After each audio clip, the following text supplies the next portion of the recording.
Honourable Members, the Deputy Speaker.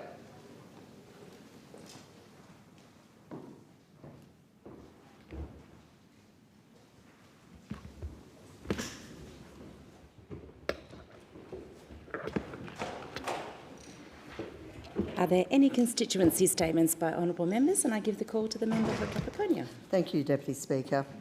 I rise today to celebrate a life that is quite literally unforgettable.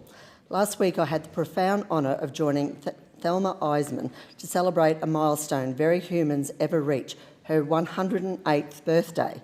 Surrounded by family, friends and along with my state colleague Nigel Hutton, the member for Keppel, we didn't just witness a birthday, we witnessed a living map of the last century. The highlight of the morning was a moment I will never forget. Along with the guest, Thelma, with a sparkle still bright in her eyes, quietly sang her favourite song for us, Unforgettable. The Nat King Cole song lyrics perfectly captured the essence of this incredible woman. Born in Emerald on March the 4th, 1918, Thelma has lived through sweeping tides of history. She remembers when talkies, movies with sound, were the most impressive invention on earth. She recalls the excitement of her family being the first in Emerald to own a television, and the pride of owning one of the first Holdens, a tonal green model that she still remembers with a smile. But Thelma was never just a spectator of history, she was a creator. Taught the art of dressmaking by her mother Elizabeth, she built a life of fierce independence. She became a celebrated seamstress, crafting stunning bridal gowns and ball dresses that were the talk of the region.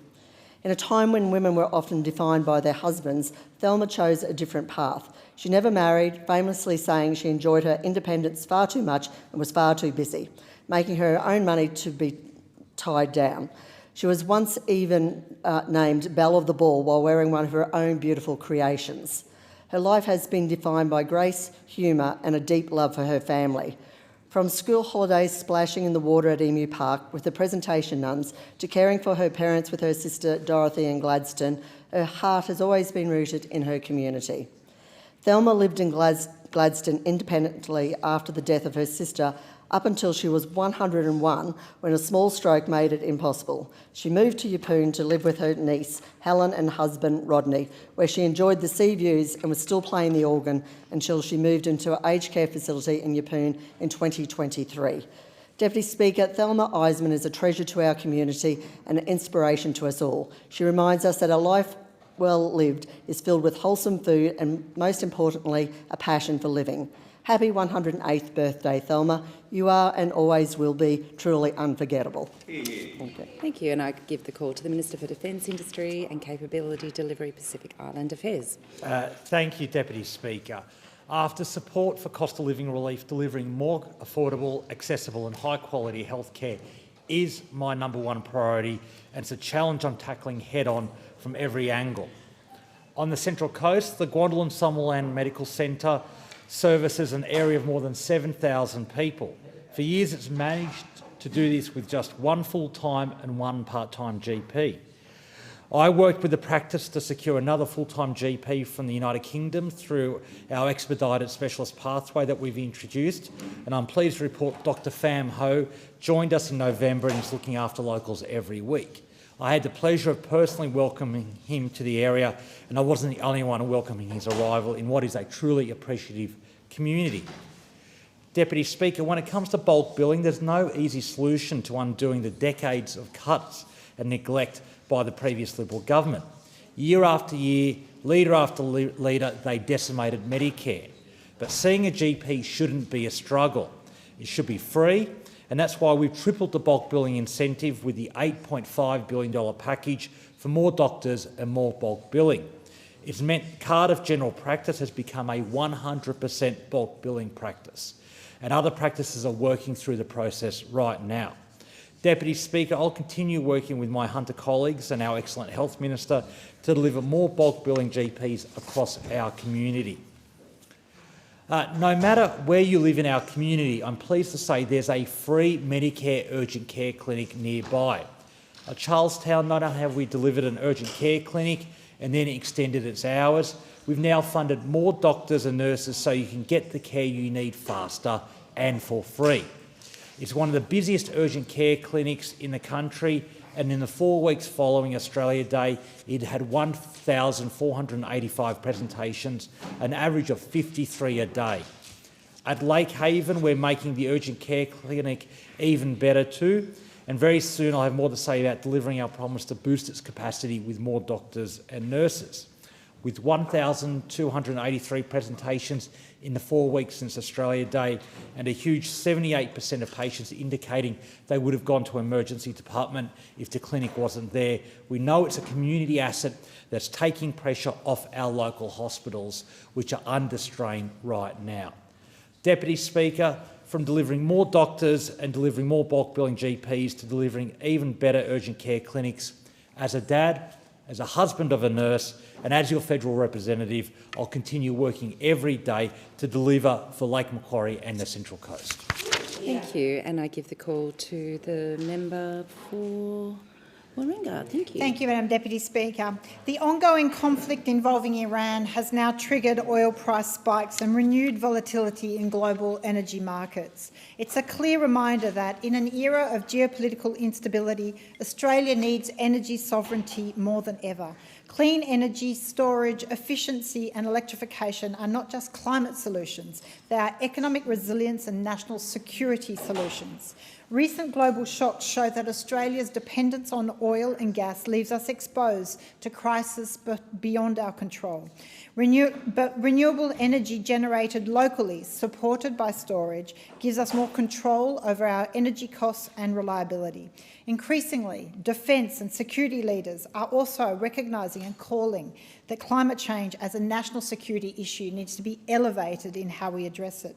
And just this week, it emerged that those loud voices always against climate action and transition to renewable energy, Pauline Hanson, Matt Canavan, Kevin Hogan in this place, access themselves subsidised solar support for their own homes. It shows that no matter what your politics and what you say in this place, the benefits of renewable energy are abundantly clear in reducing cost of living issues. Australia must accelerate the rollout of clean energy across the economy.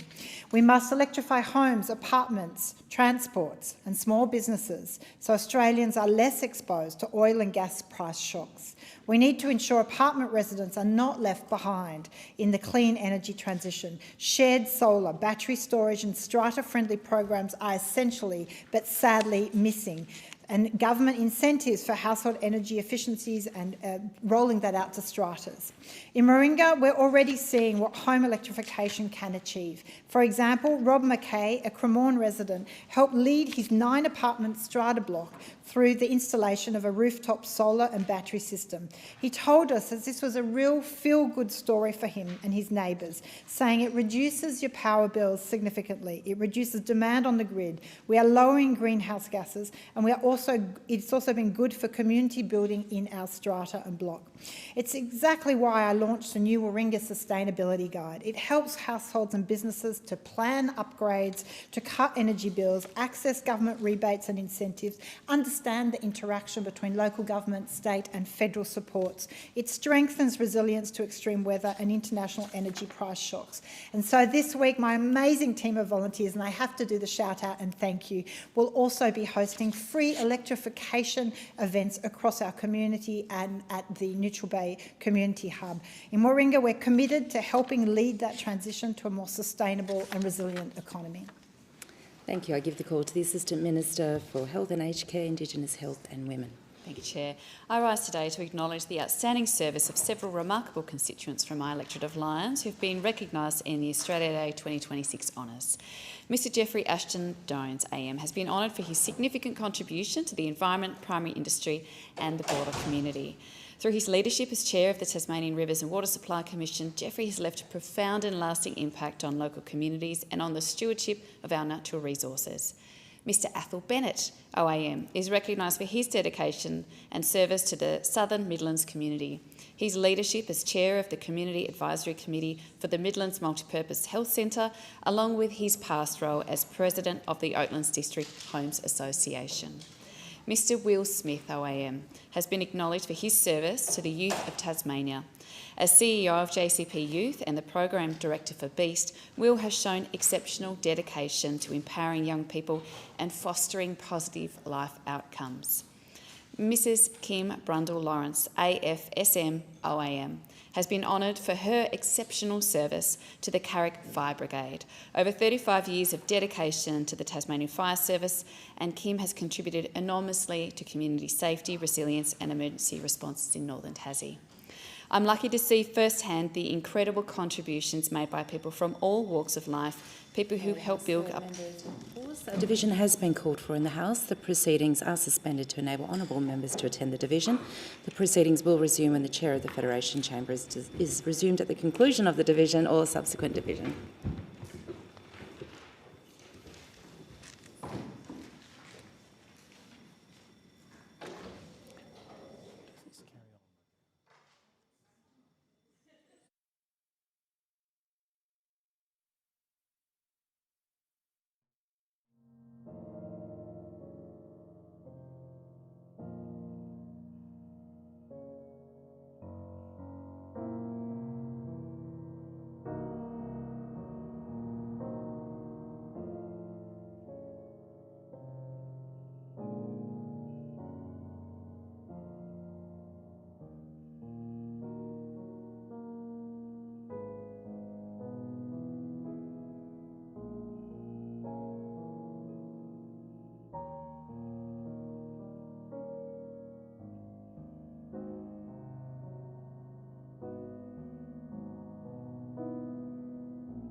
And in continuation. Great. I'm lucky to see firsthand the incredible contributions made by people from all walks of life, people who help build up our communities and our country. And there are so many others who do incredible things but go without recognition, especially women. In the Australia Day 2026 Honours List, women represented just 1 in 4 of all appointments and awards. There is no good reason for this. After all, we all agree that men and women should be treated equally, and we recognise that they contribute in an equally impressive way to building the strength of our community. So the challenge for all of us is to nominate a woman who we see doing great things in our community so they get the recognition they deserve. Whether they be volunteering every season in the footy club canteen, running a small business, or working to break down stereotypes in male-dominated industry, educating the next generation in our classrooms, or serving our community at the local health clinic. You don't need to be an astronaut, as impressive as that is, in order to receive a nomination for an award. These honours exist to acknowledge Australians who make meaningful and lasting contributions anywhere in our community. Each of these recipients awarded in 2026 exemplifies the very best community-minded service. On behalf of my community, I express our deep gratitude for their tireless efforts and proudly recognise the significant contributions they have made. Thank you, and I give the call to the member for Mayo.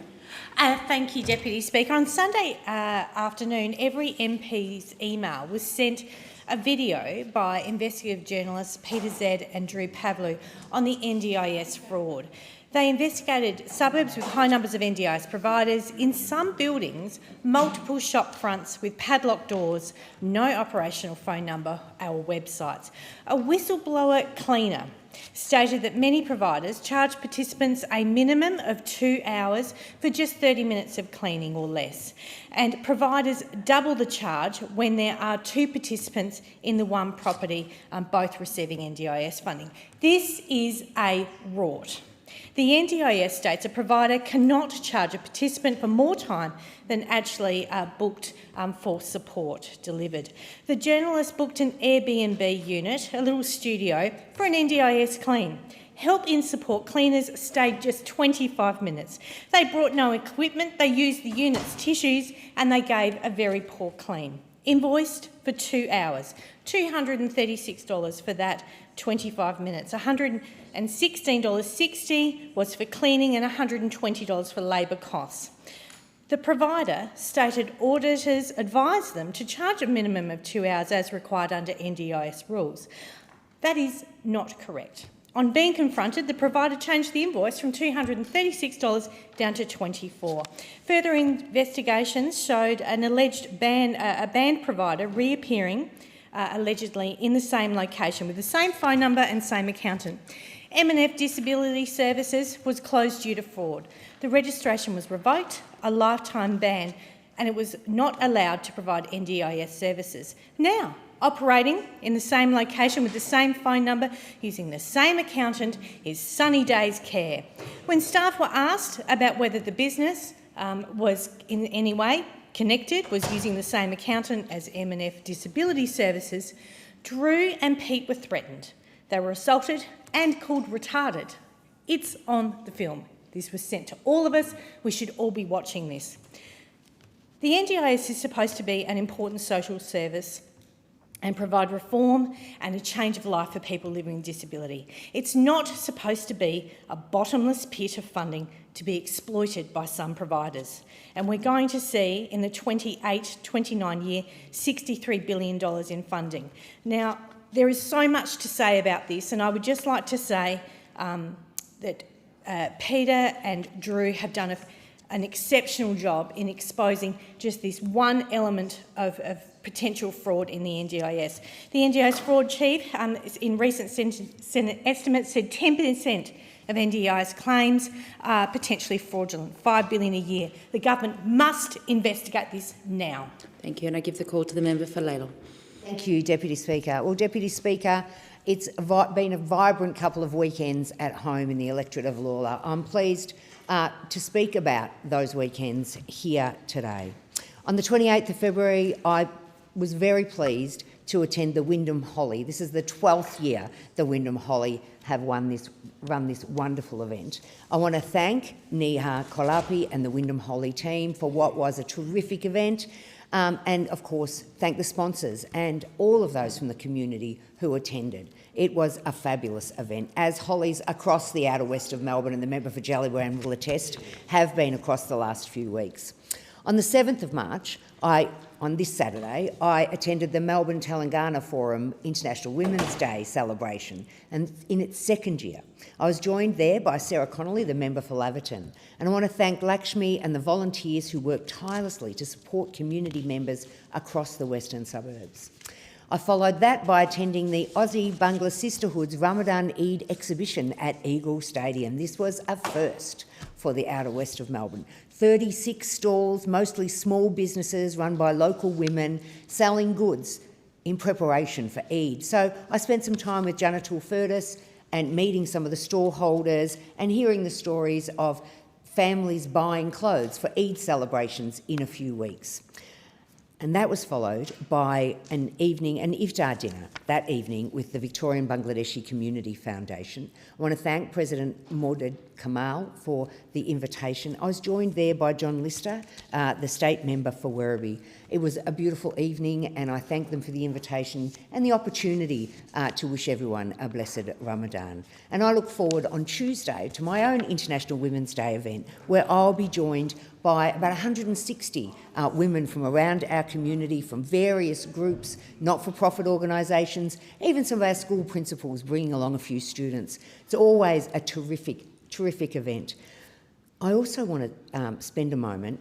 I got to meet Dr. Cynthia Mong, who founded the Mautau Clinic on the Thai-Myanmar border decades ago. She came to Werribee quite recently and was in Canberra last week.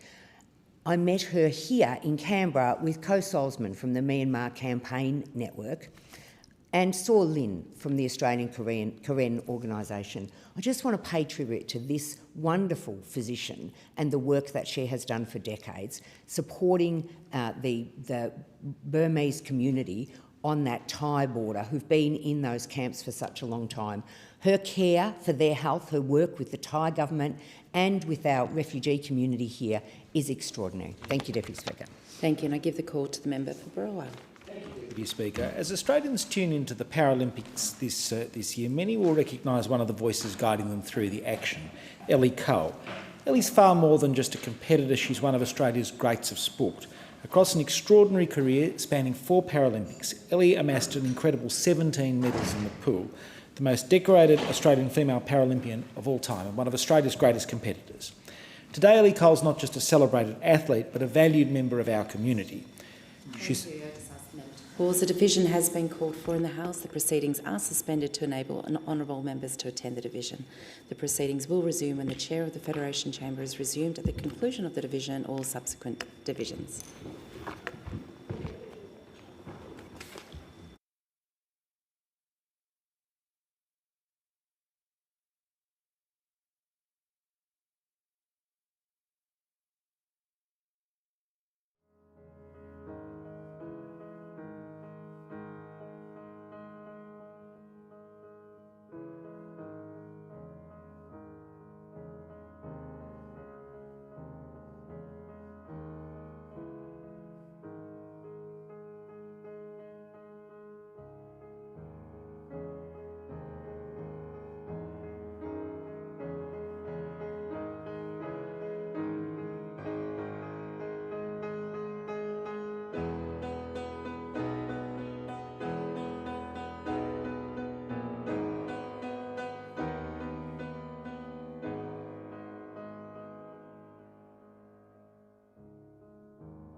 And in continuation. Today, Ellie Cole's not just a celebrated athlete, but she's a valued member of our community, choosing the Barara electorate to live in towards the end of her Paralympic career and now to raise her family. That she's a vital part of our community. Ellie's story is well known and deeply inspiring. As a young child, she faced a life-changing experience, losing her legs to cancer. And as part of her rehabilitation, she took up swimming, which soon became not just therapy, but a passion. What followed was years of discipline, sacrifice and determination, culminating in 17 Paralympic medals and the honour of carrying the Australian flag at the Tokyo 2020 closing ceremony. Ellie's talents and leadership extend far beyond the pool. She's also played wheelchair basketball at the national level and is now a prominent disability advocate and television commentator, including roles as a television host and commentator for the Paris 2024 Olympic Games and now the Winter Olympics. Ellie's many accomplishments include authoring a children's book, Felix and His Fantastic Friends, which encourages young readers to embrace inclusion and celebrate diverse abilities. Ellie was also recognised with an AM in 2024 for her service to sport and her advocacy for inclusion. In the Barara community, we honour our heroes so that they might inspire the next generation. And that's why recently I launched a petition to rename the Hornsby Aquatic and Leisure Centre in honour of Ellie Cole.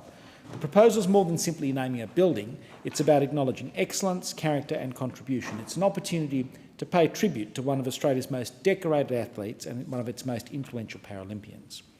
The Hornsby Aquatic and Leisure Centre is used every week by young aspiring swimmers. It's a place where swimmers dream, it's where they build lifelong skills. It's home to both Barara and Hornsby swim clubs where the next generation of swimmers are learning their craft.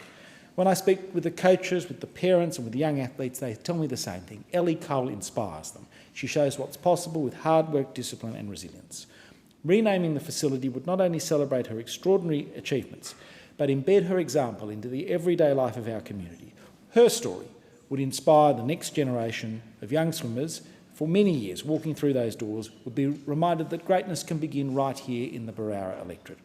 So today I encourage everyone across the electorate to sign my petition, to get involved in the campaign, to honour not only a remarkable Paralympian, but a remarkable Australian and an inspiration to people not just in the Barara community, but throughout the whole country, in Ellie Cole. Thank you, and I give the call to the member for Jellybrand. Thank you. Well, Ramadan is a time for reflection and for connection in our community, and there's no better place for this connection than at a local iftar in your community with friends and family. Attending iftars in recent weeks, many members of Parliament in this place would have heard about the trauma of the conflict in the Middle East and how that is causing anxiety across Australia. They will have also heard about the effects of the rising anti-Muslim rhetoric from some in this place, the way that is compounding this anxiety. The reality is that the Australian Muslim community has been experiencing increased levels of Islamophobia in Australia in recent times. And the rhetoric in this place inevitably filters down into the community and into our schoolyards. There's been some appalling incidents targeting mosques and even iftars this year, driven by Islamophobia. It's un-Australian and it needs to be called out. Every Australian Muslim, just like every other Australian, has a right to feel safe and to be safe. Every Australian politician has an obligation to ensure that their words do not incite hateful actions. In the Middle East conflict, our first priority is the safety and security of Australians in the region. And although not all want to leave, we are aware that there are still over 100,000 Australians in the Middle East. Unfortunately, the conflict in the Middle East remains volatile and dangerous. For decades, the Iranian regime has posed a threat to its own people, the region and international peace and security. Iran's retaliatory strikes have targeted energy infrastructure and civilian areas across 12 countries in the region. We are gravely concerned at the expansion of the conflict into Lebanon. It's been heartbreaking to see the loss of life there and across the region, and especially the number of children killed. I know how painful this has been to watch for so many members of the Australian community. If the conflict escalates further, it will have devastating consequences for civilians across the region. The Australian government has raised with Israel our concern about potential Israeli military action in the suburbs of southern Beirut, and our concerns include the impacts of Israeli military action on civilians in Lebanon, especially given the large numbers of Australians in the country and the potential for further displacement of the Lebanese population. For Australians in the region, commercial flights are still the best way to leave. The Australian Government is working closely with airlines across the region on commercial flight options, and since 4 March, approximately 3,000 Australians have returned to Australia on 21 flights. The Australian Government will continue to look at all options available, engaging partners and taking action to help Australians who want to leave the Middle East. We encourage all Australians in the region to monitor and subscribe to Smart Traveller for advice on how to stay safe and to return home, and we'll continue to support Australians who navigate the disruption and provide consular assistance where we can. Thank you. I give the call to the member for Grey. Speaker, 17 years ago, Sunny Singh arrived in regional South Australia with little money and few connections. Today, he's a Justice of the Peace, an elected member and a community leader. And for years, he has been quietly raising the issues that matter most to the people of Giles. And the Liberal Party chose him for a reason. Giles deserves a representative with proven dedication and real roots in the community. That person is Sunny Singh, and he has my full support. Speaker, on Monday the 16th of February, I had the privilege of attending the annual Bushfire Resilience Day at the Wasleys Bowling Club. I was joined by my friend and colleague, member for Frome and candidate for Nadgery, Penny Pratt. Together we spent the morning listening to the lived experience of those who survived the Parliamentary bushfire. And the choice of the venue was no coincidence. 10 years ago, the Parliamentary fire tore through our region with a ferocity that changed lives forever. I'd like to acknowledge the deaths of Alan Tiller and Janet Hughes. The Wasley Bowling Club was destroyed, reduced to nothing but charred remains. However, Speaker, the story did not end in the ash. Penny and I stood in a facility that has not only been rebuilt, but is currently thriving. At Wasleys, resilience is not a buzzword. It is the lived reality. It is the grit of the volunteers and the determination of a community that refuses to be defined by disaster. I want to extend my gratitude to the CFS for organising this commemoration. We honour the memory of what was lost, and we celebrate the strength found in the aftermath. Speaker, the West Coast is the best coast, and I had the privilege of spending a lot of time out there the last few weeks, travelling from Port Lincoln to Ceduna and Penong to Port Augusta. Meeting with councillors, small business owners, farmers, miners and community leaders. These people are the people who run this nation, often without the recognition or adequate support. I visited the South Middleback mine, the future of Whyalla, a place that is thriving but is full of possibility, but also a business that is struggling under power prices, plus green and red tape. I met with small business owners in Port Augusta who are working incredibly hard for their slice of the Australian dream, but feel crushed under power prices, raising crime, and a police presence that is simply not good enough. Sunny and I met with Ben at Sports Power, Anne from Harvey Norman, and many other businesses in that community. I heard from remote and regional councils, starving of funding by a city-centric Labor government, passing the burden onto regional ratepayers. But I also witnessed something extraordinary. A space launch facility at Kinniba, partnering with companies across 3 continents, and Penong Footy Club, a team undefeated for 3 years. Thank you, and I give the call to the Minister for Communications and Sport. Thank you, Madam Deputy Speaker.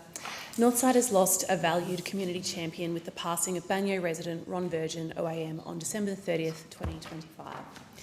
Ron's life was dedicated to service. A 20-year Army veteran, he saw active duty in Borneo with the 4th during the Indonesian confrontation. His service did not stop there. When Ron finished his military career, he channelled his passion into helping war widows and veterans through the Banyo RSL sub-branch in my electorate of Lilly. Ron was instrumental establishing Australia's first RSL Citizens Auxiliary, supporting non-veterans and allowing them to give back as well. This model has now been adopted nationally by the RSL. Ron deservedly received his Order of Australia Medal in 2010 for service to the welfare of veterans and their families through the Banyo RSL sub-branch and to youth. A proud member of the Australian Labor Party, Ron was farewelled by his wife of 62 years, Annette, his children Karen, Chris, Paula and Warren, and their families and friends on the 14th of January. Vale, Ron Virgin, our community will be poorer without you. Madam Deputy Speaker, last month it was my great honour to officially open a new state-of-the-art netball clubhouse in my electorate of Lilly, thanks to a $3 million investment from the Albanese government. The new Brisbane Netball Association clubhouse at Bradbury Park, Chermside, delivers better accessible facilities, change rooms, new administration spaces, function rooms, canteen and registration areas, storage amenities, spectator areas, along with car park upgrades. The B&A has been around for more than 50 years, and this $3 million investment helps set them up for the next 50. More than 1,300 netballers play at Bradbury Park each week, and this new clubhouse provides a modern facility to support the growth of netball across the north side. This is yet another demonstration of us delivering not only on our election commitments, but on our broader commitment to develop Australia by funding projects that build opportunity and improve livability. Madam Deputy Speaker, 2 organisations in my electorate of Lilly are receiving grants under the Albanese government's Saluting Their Service program. Everton Park State School P&C will receive $10,000 to construct a memorial garden, install a flagpole and relocate a memorial rock and plaque on the school grounds. There are many Defence Force families at the school, and I know this project will be welcomed. Separately, the Friends of Nunda Historic Cemetery Group received $6,500 to develop a website which will include an interactive map of Queensland's oldest cemetery. This will allow visitors to locate the graves of service personnel and view detailed biographical information of the area's first settlers. These are important local projects for my community, and I look forward to each progressing in my patch on the north side. And with my remaining time, Madam Deputy Speaker, may I wish the Brighton Roosters all the very best against the Logan Pride this Saturday, first round back, and also in the Host Plus Cup, very best of luck to the North Devils, who will be off to Toowoomba for round 2 on this Sunday. Good luck, everyone. I thank the Minister and I call the member for Lindsay. Thank you, Madam Deputy Speaker. How much more can Australian families and small businesses take? Across my electorate of Lindsay and throughout Western Sydney, the message I hear every single day is that people are at breaking point. Families who work hard, pay their taxes and play by the rules are watching the cost of living spiral further out of reach under this Albanese Labor government. Western Sydney is the engine room of our economy. It is home to millions of Australians, hundreds of thousands of families, and nearly a third of businesses in New South Wales. Yet it is also where the cost of living crisis is hitting hardest. Unlike the inner city, people in Western Sydney rely on their cars. Parents drive to work, to school drop-offs, to sport on the weekend, and to multiple jobs just to make ends meet. When petrol prices surge, it hits household budgets immediately.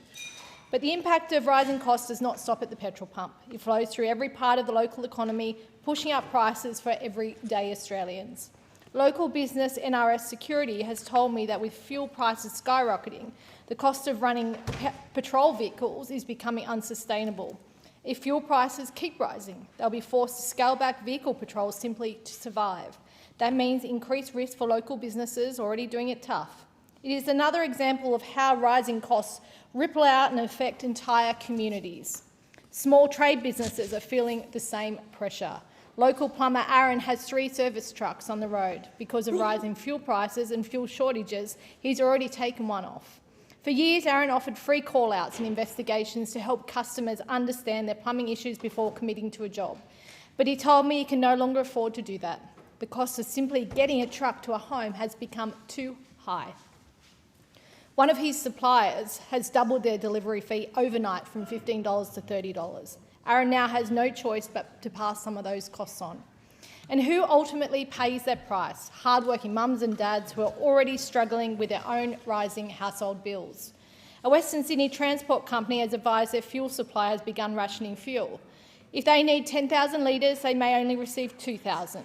Since last Sunday, the cost of that fuel has risen by 70 cents a litre, with another 16 cents added just yesterday. We'll also start to see another worrying consequence of soaring fuel prices, the rise of fuel theft, not just at petrol stations where drivers fail to pay, but from trucks and equipment at construction sites. For businesses already struggling with the rising costs, this is yet another hit they simply can't afford. Right now, families are hurting. Small businesses are under pressure, and under this Albanese Labor government, the pain at the petrol pump and across the country is very real. I thank the member and I call the member for Jagga. Thank you, Deputy Speaker. All of us in this place have a responsibility to use our words wisely. Not for clickbait, not to generate outrage through algorithms, and especially not to leave members of our communities feeling vulnerable and open to attack. And it is in this light that I highlight the concern within my community around Senator Hanson's recent comments suggesting there are no good Muslims. The Senate has rightly censured her for this, because language like this does real damage to people in our communities, to our very sense of these communities and, in fact, to our country. In my electorate in Melbourne's northeast, people from different backgrounds live side by side. First Nations families alongside families who have been in Australia for generations, alongside families who have come here more recently to build a life, to raise their children and to contribute to our country. There are many Muslims in my electorate, including a strong Somali Australian community, who I'm so proud to represent here in this place. And so when I drop my kids off at school in the morning, I join with Somali parents, with Indian parents and Iranian parents and others. Our kids are learning together. They are playing together at school all day. Across our community, people from different backgrounds are volunteering at our sporting clubs and our local organisations. They are working, they are building small businesses, they are our nurses, our students and our neighbours. And this is a great strength of our country. So when Senator Hanson suggests there are no good Muslims, people in my community hear that and know that that is an insult against Australians that they know and the Australia that they know. And it is why, on behalf of my community, I'm calling it out. Our country works because we've built a society based on fairness, respect and inclusion. It will be to all of our detriment if we give that up. If we decide that those places where we can come together, our sporting clubs, our schools, our local organisations, don't count as much as the places that the algorithms send us to. If we are not willing to champion these values of fairness, respect and inclusion. And that is why today I am, on behalf of my community, saying we value the places we have built, where people from different cultures and faith have come together to build communities where everyone can belong.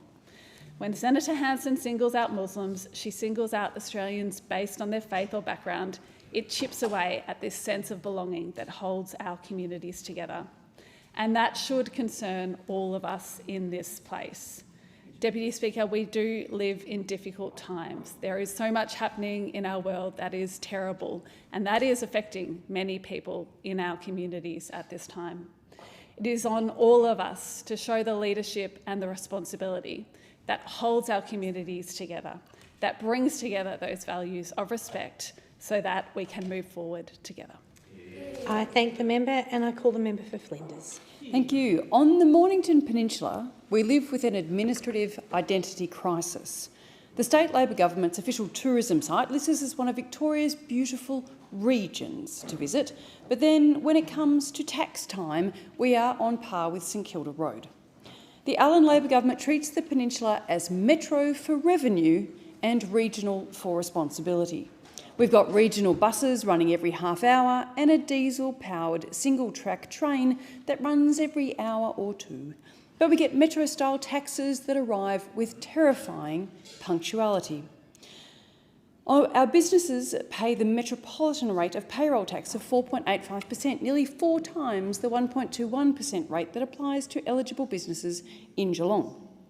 That single difference accounts for an estimated $225 million more in payroll tax paid by the peninsula every year. We also cop the cladding rectification levy and the metropolitan planning levy, neither of which apply to Geelong due to our metro classification. We have nearly 3,200 short-stay listings on the Mornington Peninsula compared to roughly 1,500 across Greater Geelong, and despite shouldering a much larger proportion of Victoria's influxes of tourists, we get taxed more as a result of the government's short-stay levy. We are taxed like a city, but funded like an afterthought, and by the state Labor government that takes us for granted. Last week, the Committee for Frankston and the Mornington Peninsula released its 2026 benchmarking report, comparing our region of the Peninsula and Frankston to the comparable region of Geelong and Queenscliff on the other side of the bay. What it showed is the scale of imbalance in state government investment. Across the last 3 state budgets, Geelong received about $4.2 billion in capital investment, compared with just $1.8 billion for the Frankston-Mornington Peninsula region. That works out to be $14,400 per person in Geelong, compared with just $5,600 on the peninsula. And when you look at where that money goes, the contrast is even starker. Geelong received funding for tourism, regional development, justice and city-shaping infrastructure. The current by-election in the state seat of Nepean, which falls within my electorate, is a chance to give the Allen government a healthy and loud reminder that they need to pay attention to our region. Every day I'm not here, I'm out on the streets with our Liberal candidate for Nepean, Anthony Marsh, with whom I've worked for years as our mayor. He will be a passionate and persistent advocate for our area in the state parliament within a future Wilson coalition government. It's not enough that we pay high payroll tax, Airbnb tax and contribute billions in tourism, agriculture and hospitality. In the eyes of Jacinta Allen's Labor government, we are an easy target for tax grabs. Now that Labor has run out of money, it's coming after yours. It's time for a fairer classification, fairer land tax and a government that remembers the peninsula is part of Victoria, not its ATM. I thank the member and I call the Assistant Minister for Climate Change and Energy and Emergency Management. Deputy Speaker, the Fremantle community contains multitudes, to use the Walt Whitman phrase. Our social heritage includes crucial defence estate sites and vital veterans organisations and precious memorials to those who died and suffered in war. But Fremantle is also a place with a sustained commitment to peace. It has a strong Quaker community, and I've been fortunate to know and be influenced by people across the peace movement who embody a devotion to conflict resolution through non-violence and to nuclear non-proliferation and disarmament. Deputy Speaker, while I am an optimistic and hopeful person, partly by nature and partly by resolution to work towards the possibility of better days, I accept there will never be a time when humans overcome the tendency to believe there is something to be gained in violent conflict. That's why every effort and every emphasis on peace is so crucial. That's why every ounce of scepticism and every grain of peaceful resistance that can be brought to bear against the use of unjustified military force, against unchecked state violence, against the idea that some problems can only be solved by war is absolutely vital. The long, imperfect and inconsistently applied post-World War II compact that nevertheless provided the basis for avoiding global-scale conflict has frayed and is fraying still. Right now, we have a fresh conflict in the Middle East, and we say clearly that the principles of the Geneva Conventions and the requirements of international humanitarian law must continue to apply. I'd ask the Assistant Minister to just pause. A division has been called for in the House. The proceedings are suspended to enable honourable members to attend the division. The proceedings will resume when the Chair of the Federation Chamber is resumed at the conclusion of the division or subsequent divisions.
and the Assistant Minister in continuation.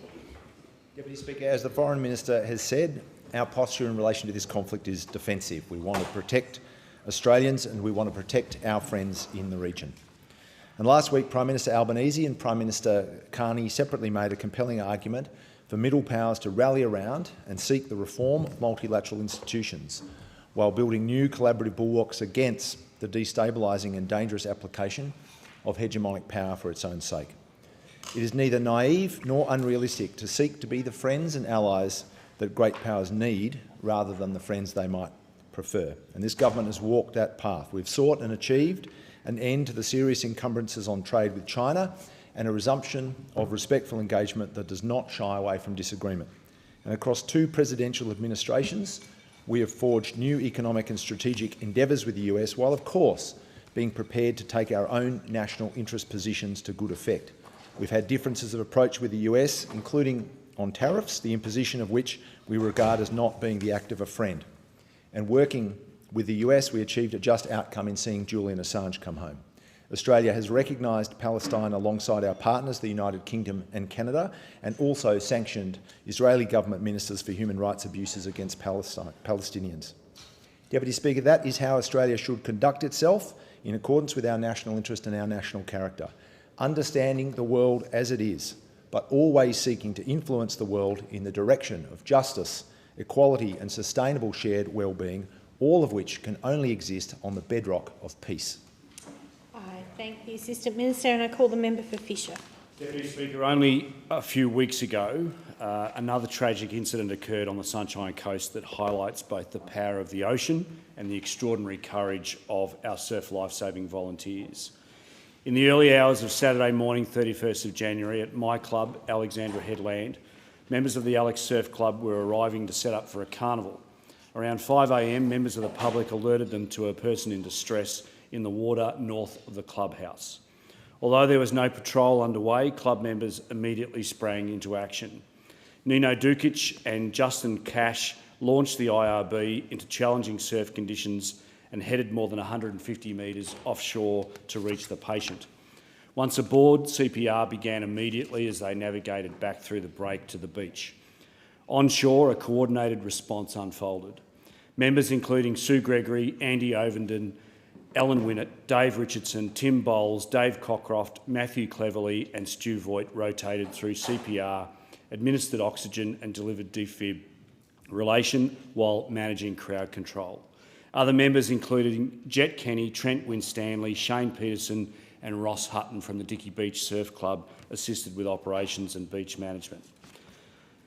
Unfortunately, despite sustained and coordinated resuscitation efforts by these volunteers and by paramedics, the patient sadly could not be revived. Our ambulance and police service both praised the professionalism and teamwork shown by the surf lifesavers involved. Deputy Speaker, these men and women are volunteers. They run and swim towards danger when others run away. And on behalf of the Sunshine Coast community, I want to thank them for their courage and their service. Deputy Speaker, yesterday in the House, I raised serious concerns about fuel availability on the Sunshine Coast. But since then, the messages have not stopped coming. Last night, receiving a message from a regional family quarry and trucking business in Kingaroy. They've now run out of diesel, completely. Their trucks have stopped, their quarry has stopped, and they have no idea when fuel will arrive. Farmers, truckies, professional fishermen, miners all rely on diesel. If the trucks stop moving, the economy stops moving. Further, when fuel prices jump and supply becomes uncertain, inflation surges with it. Higher transport costs mean higher food prices, higher prices for families already struggling with Labor's cost of living crisis. Australians are told by the Energy Minister that we have 34 days of fuel supply, yet businesses across regional Queensland, including in my electorate of Fisher, are already running dry. This government needs to stop the spin and start taking fuel security seriously, because when diesel stops flowing, Australia stops moving. I thank the member and I call the member for Melbourne. Thank you, Speaker. Strong schools build strong communities, and strong communities create better futures for everyone. That is why I'm proud to highlight 2 schools in my electorate who are receiving support through the Commonwealth's Capital Grants Program. At St Joseph's School in Collingwood, a $1.5 million grant will refurbish classrooms, buildings and improving learning spaces for children. While at Saints College in North Melbourne, a $3 million grant will upgrade key buildings on campus, improving safety and access for students and staff. For the students who learn there every day, that will make a real difference to their school lives. Since being elected as the member for Melbourne, one of the most rewarding parts of this job has been getting out and visiting schools across our community. While walking through schools like Fitzroy Primary School, you see what education means at its most local level. Children arriving each morning ready to learn, supported by teachers who care deeply about their future. That is why the Albanese Labor government is working with states and territories through the Better and Fairer Schools Agreement and under the Schooling Resource Standard to lift the federal government's share of school funding. The Commonwealth contribution will rise from 20% to 25% by 2034, bringing billions of dollars in extra funding into schools across the country and across Melbourne. Recently, I had the pleasure of visiting University High School in Parkville, where I spoke with students, and although they were still early on in the school year, they are already thinking about what is next. For those who go on for further study, our government has also changed the HECS Help repayment system, so graduates can keep more of what they earn.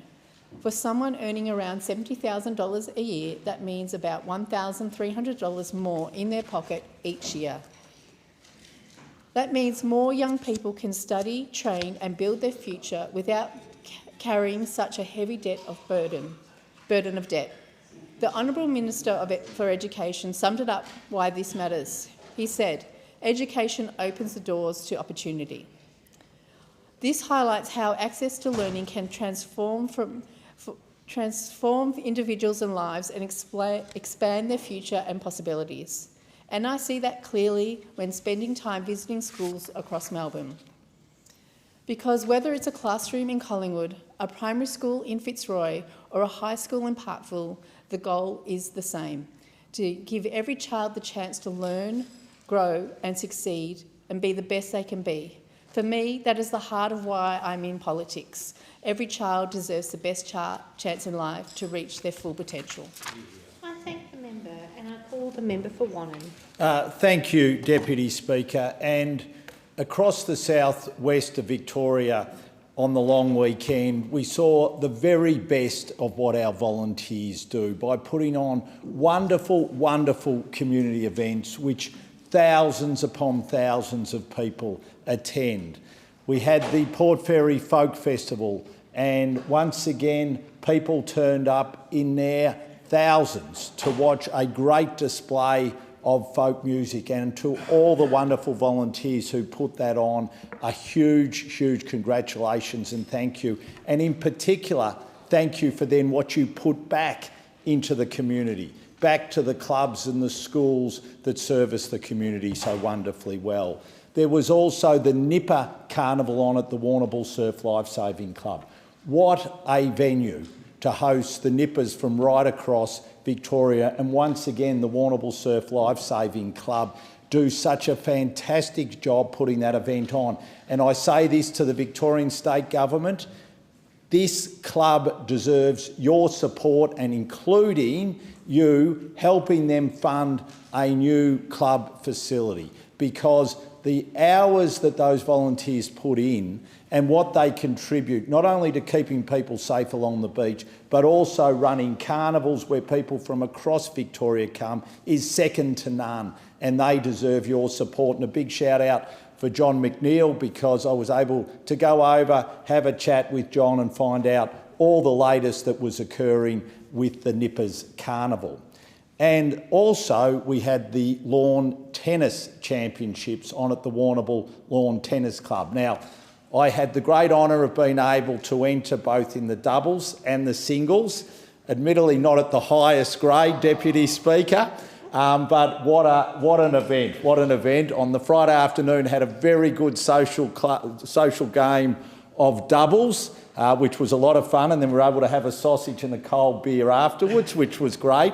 Unfortunately, we went down, but I was able to redeem myself in the singles the next morning, which was fantastic. And then I've got to say, there was some muscles that I hadn't used before because I hadn't played tennis for a while, which then meant I was a little bit sore to continue on for the rest of the tournament.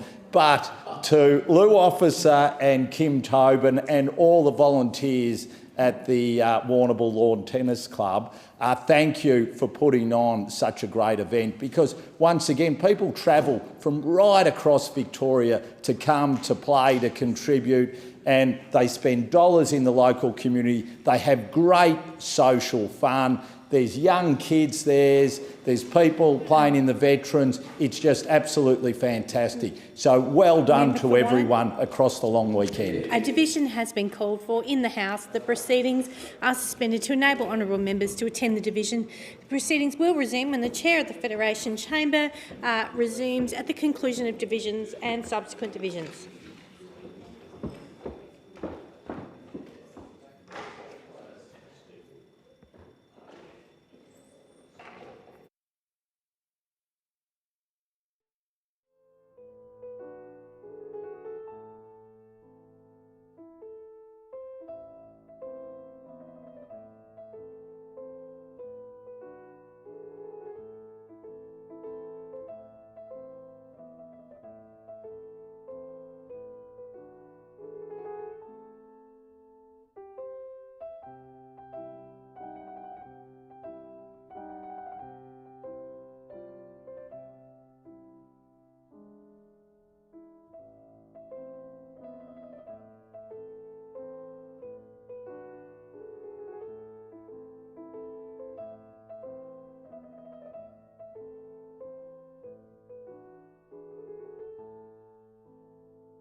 Are there any constituency statements? And I call the member for Macon. Thank you, Madam Deputy Speaker. As I understand it, due to a historical trade-off that occurred years ago, South Australia has been receiving an annual lower share of federal local government road funding than other states, both in terms of dollars per person or dollars per kilometre of roads. South Australia has nearly 7% of the national population and over 11% of the national road network, yet receives only 5.4% of local government road funding if you look at a per person allocation, or 7.3% if you look at a per kilometre allocation. To address the inequity, since 2004-05, South Australia has been receiving an annual supplementary local road funding allocation of $20 million. Whilst the supplementary top-up is very welcome, the current arrangement is far from satisfactory. Firstly, the funding is allocated on a year-by-year basis with no annual or long-term security. To highlight this point, under the last coalition government, no payment was made for 2 years between 2015 and 2017. Secondly, the payment is not indexed for inflation. If it was according to the South Australian Local Government Association, the annual allocation would now be $31.8 million instead of $20 million.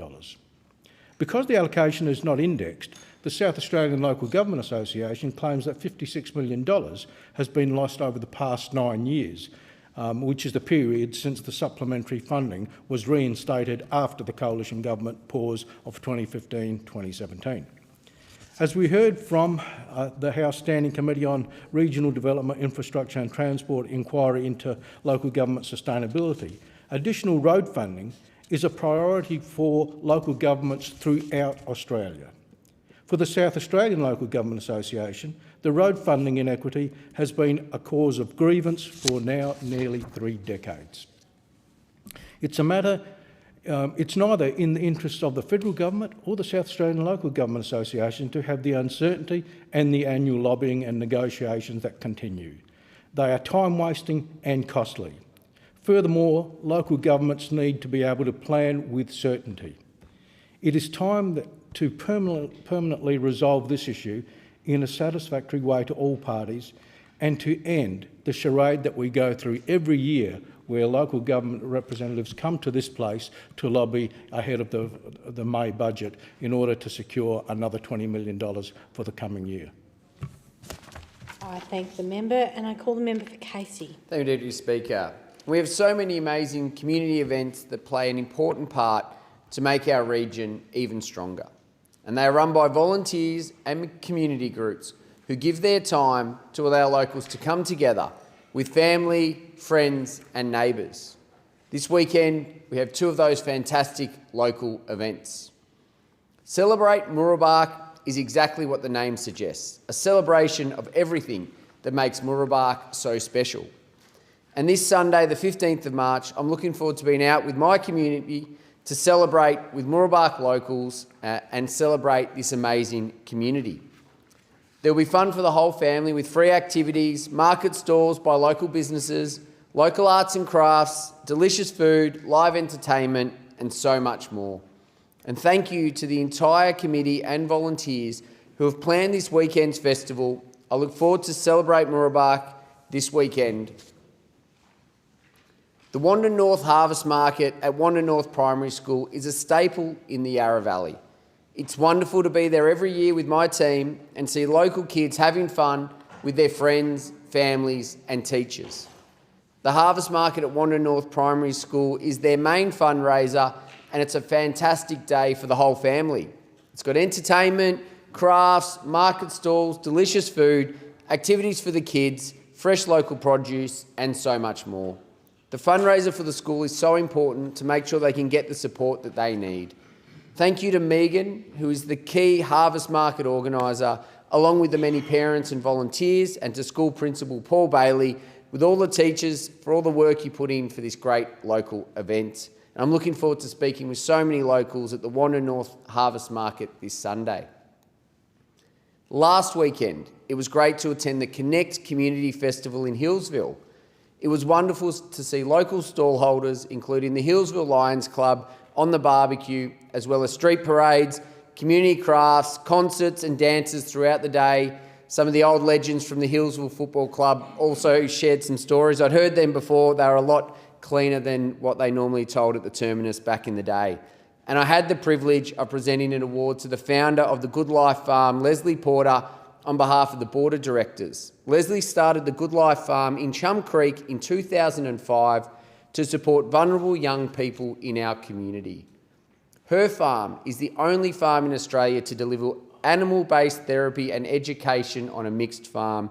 She's helped countless young people find purpose in their lives and integrate into their communities, equipping them with resilience to overcome challenges.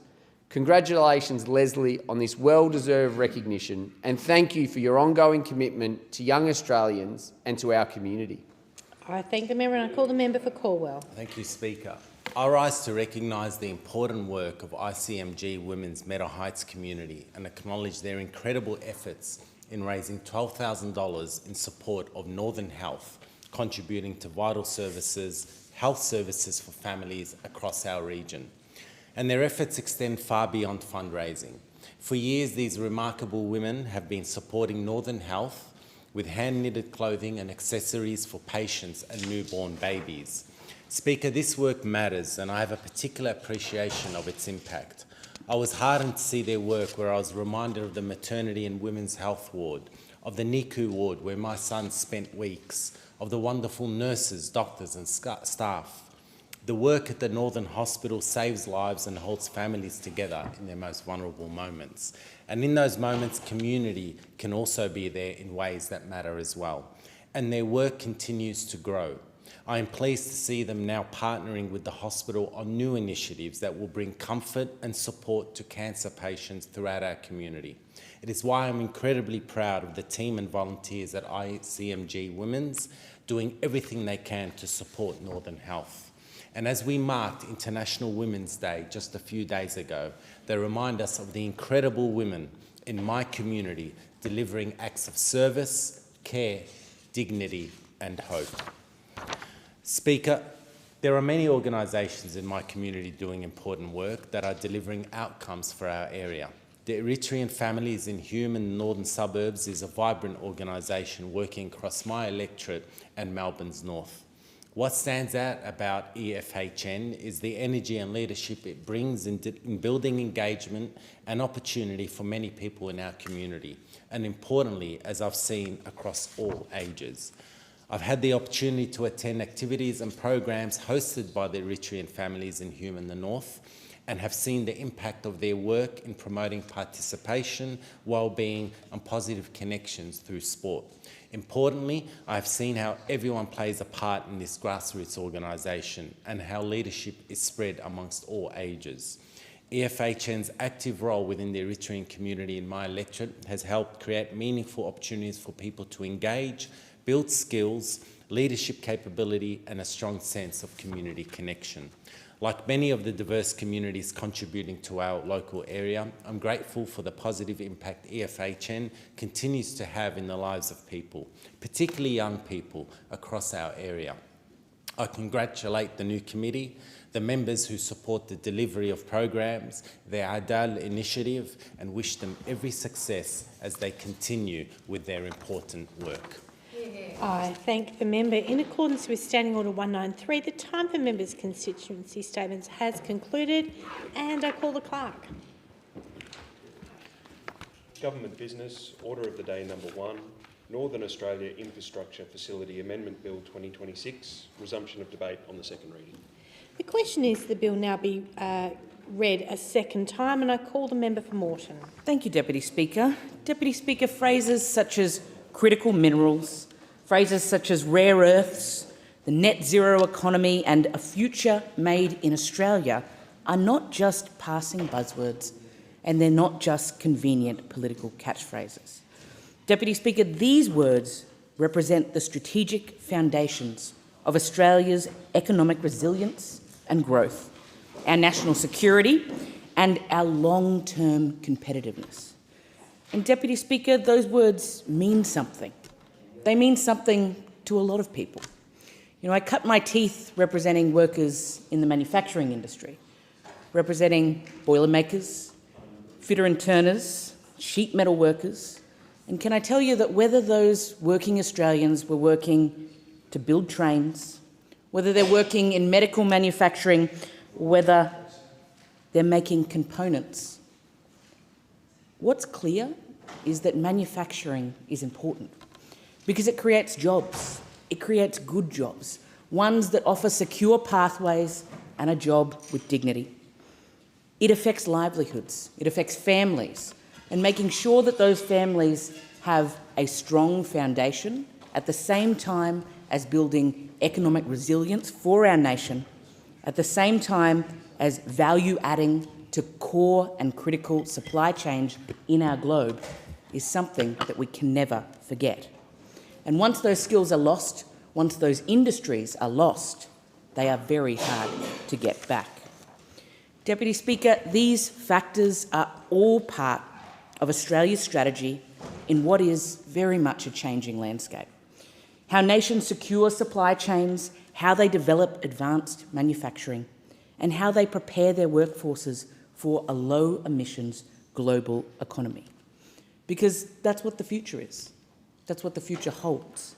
And we as a country, as a nation, as a people, want to be at the forefront of that future if we are to secure both our communities and our economy going forward. Australia is extremely well positioned to capitalise on our strengths in this evolving landscape. We have abundant natural resources, a skilled workforce, R&D excellence and a geographic location in the Indo-Pacific. And we need to invest in that. We need to make sure that those things continue, and we need to make sure that if we're going to drive our economy, that it involves this mix. Our nation's future prosperity and indeed our security will be reliant on our ability to capitalise on these strengths and harness and support the emerging industries focused on critical minerals, rare earths and the net zero economy.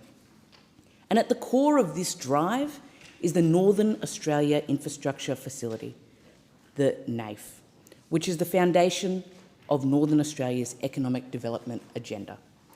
The NAIF is a $7 billion Commonwealth Government financier, providing concessional loans for the development of infrastructure projects in Northern Australia and the Australian Indian Ocean territories. Its primary aim is to accelerate infrastructure development across Northern Australia, and its core purpose is to stimulate economic growth, to attract private sector investment and to deliver broad public benefit, including sustainable Indigenous participation and employment outcomes. The NAIF supports a wide range of sectors that are critical to Northern Australia's economic and social development. It provides financial assistance, primarily in the form of concessional loans, to projects that deliver new or materially enhanced infrastructure, boosting the economies of the Northern Territory, of my home state of Queensland, and, Deputy Speaker, your home state of Western Australia.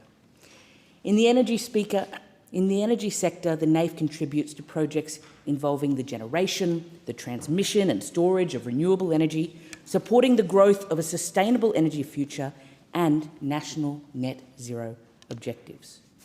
The NAIF also plays a significant role in the resources sector by funding developments across critical minerals, rare earths, fertilisers, gold and copper. And these minerals are so critical to our modern day of life.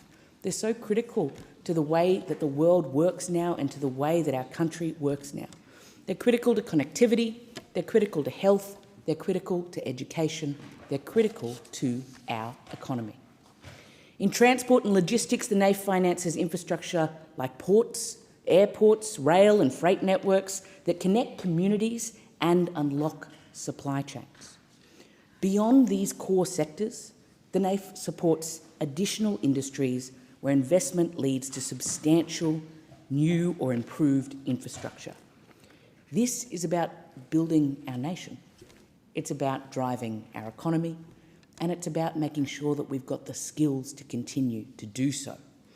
This includes areas such as manufacturing, telecommunications, tourism-related developments and aquaculture. Crucially, the facility also invests in social infrastructure, enhancing essential services such as education, as healthcare, housing and community facilities to improve livability and to support thriving local communities. Perhaps the best summary is this. The NAIF's investments are forecast to generate around $33 billion in direct economic benefit from the 32 funded projects across Northern Australia. They are also supporting thousands and thousands of jobs, good jobs, jobs that create pathways and futures, not just for the individual, but for the family and the community as well. And many of these jobs, over 1,385 of them, as of the 31st of December 2025, have gone to First Nations people. These positive outcomes for First Nations peoples reflect the requirement of NAIF-financed projects to support local businesses and the requirements to support local communities, the ones that need that investment, those skills, those secure jobs the most. And project plans that specify First Nations involvement from procurement all the way to employment. This bill amends the Northern Australia Infrastructure Facility Act from 2016 to extend its operations until June 30, 2036. And this comes after a recent review which involved significant consultation across Northern Australia, concluded the facility is fit for purpose. The bill implements 5-year reviews to ensure it remains that way. There are 2 other key amendments to this bill. The first concerns strengthening accountability for compliance with the investment mandate, and the second establishes joint responsibilities for the 2 ministers responsible, the Minister for Resources and the Minister for the Northern Australia and the Minister for Finance. This brings the facility in line with standard practice for Commonwealth's specialist investment vehicles. It's worth looking more closely at some specific projects that were made possible by NAIF. Projects that came to life only because the Albanese Labor government has made an investment in this space. Projects made only possible because NAIF exists and because we've worked to make sure that we continue to invest in it. The Critical Minerals Strategy 2023 to 2030 outlines the government's plan to strengthen and indeed to expand Australia's critical minerals industry. The NAIF was accordingly directed to set aside $500 million of its appropriation to support projects aligned with this strategy. It's a big investment, and it's a big investment because we know that these are the projects that drive our economy, that also drive and lift up those local communities in and across Northern Australia. An example of this is the Arafura Nolans Bore Rare Earths project. The Northern Territory-based project received up to $200 million in financing in January 2024. It's expected to deliver around $1.4 billion in economic benefit and generate approximately 334 jobs, supporting long-term growth in the region.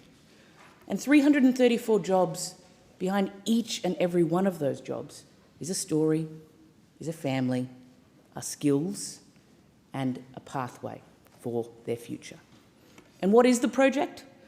It's the mining and processing of 2 rare earth elements which are critical for producing high-performance permanent magnets for electric vehicle motors, wind turbines, smartphones, and a range of robotic technologies. What the NAIF does is brings together so many things that are important to this Labor government. It brings together secure jobs, it brings together investment in regions, it brings together the technologies that we know our economy driving, and it packages them up to make sure that we get a boost for our nation. The Alpha HPA project in Queensland is also accessing $200 million through NAIF to support the production of over 10,000 tonnes of high-purity alumina. This will be used in manufacturing for products such as LED lights, lithium-ion batteries and semiconductors. And aligned with a future made in Australia, this investment is enabling industry diversification in the Gladstone area, creating hundreds and hundreds of jobs and injecting hundreds of millions of dollars into the regional economy in Queensland. And over in WA, this might be an interesting one for you, Deputy Speaker, the Chichester Solar Gas Hybrid Project is part of the drive to a net zero economy. The $90 million loan from the NAIF enabled the development of a new solar generation facility. And the facility is expected to displace 100 million litres of diesel generation annually from the Pilbara, and the result is a cleaner and more affordable supply of energy. Deputy Speaker, it's not only economic impact though, it's also the social impact that NAIF brings. The NAIF complements its economic development mandate with finance for vital social infrastructure projects. And I say vital because Northern Australia spans vast distances with small, widely dispersed populations, making it difficult for many communities to access essential services. The region's remoteness, climate, and limited infrastructure create unique challenges for delivering education, for delivering healthcare, housing, and other everyday needs. A large share of the population is made up of First Nations communities, each with specific cultural and social priorities.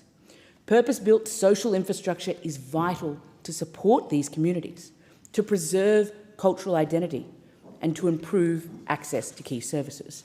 And I know that this is also something particularly important to the member for Leichhardt, who's sitting there, as a great representative of those Queensland regional communities every day.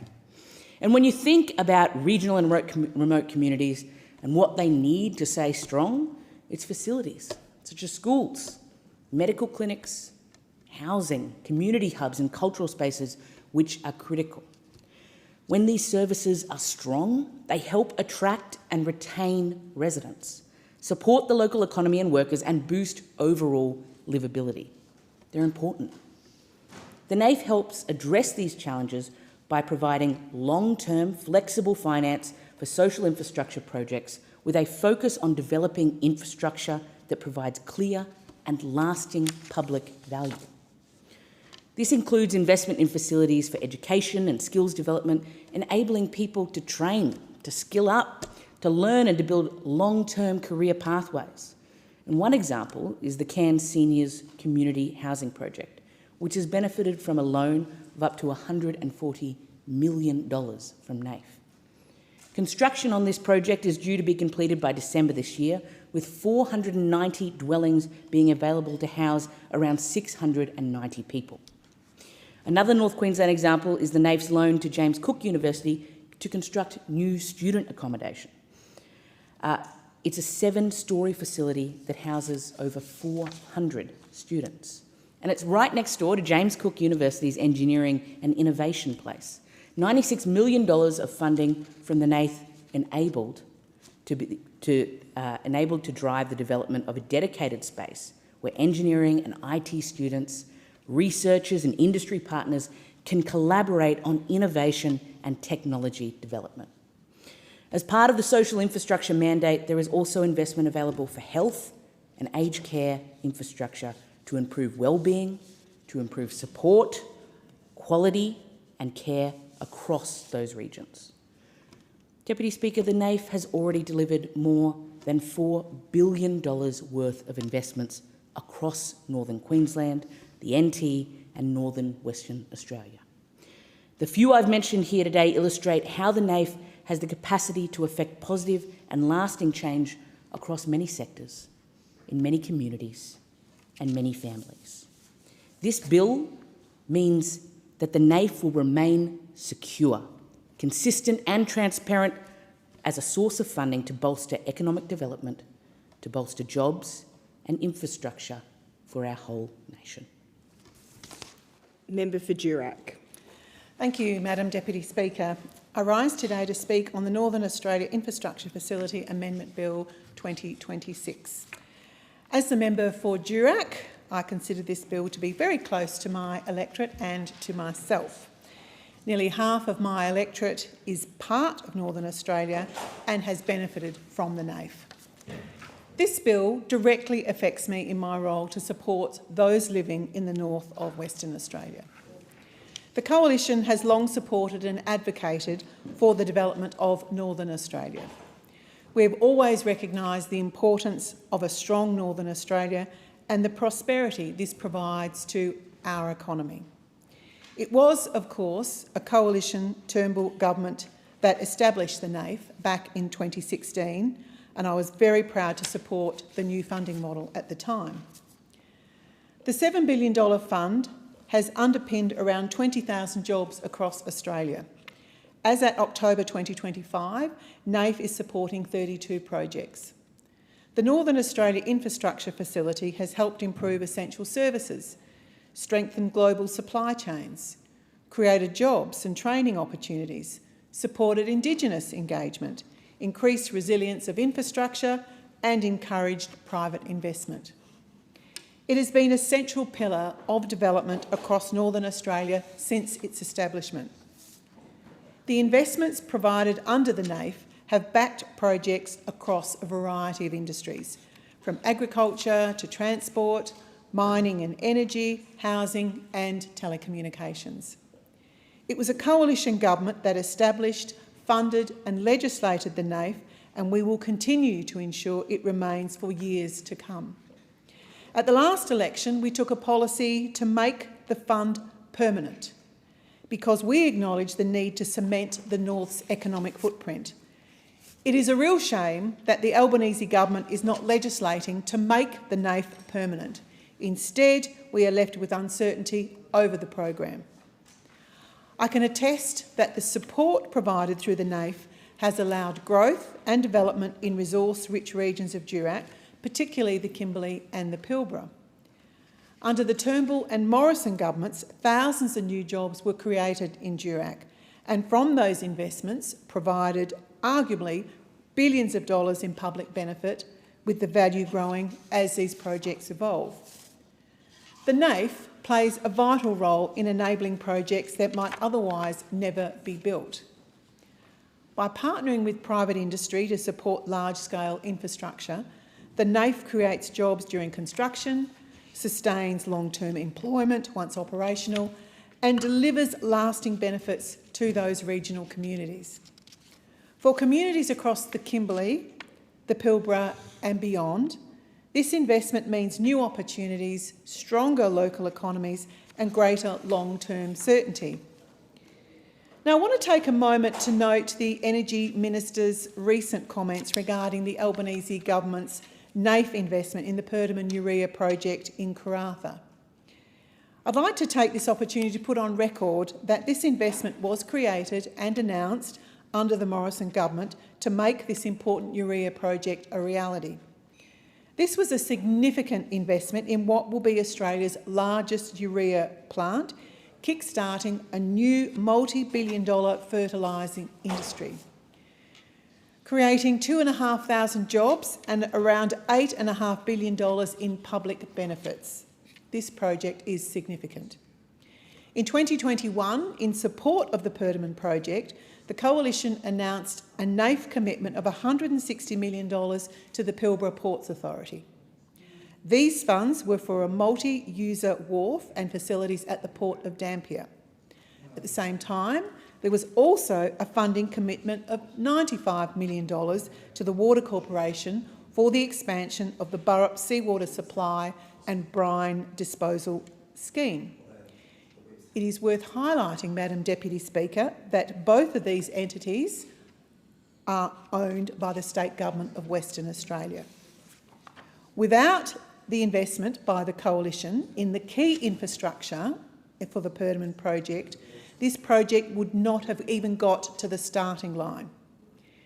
In addition to investing in state government entities, important infrastructure, the Coalition in August 2022 announced a further funding commitment of $220 million to the actual Perdaman urea project.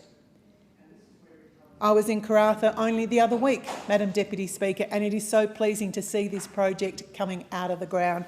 It is really, really exciting.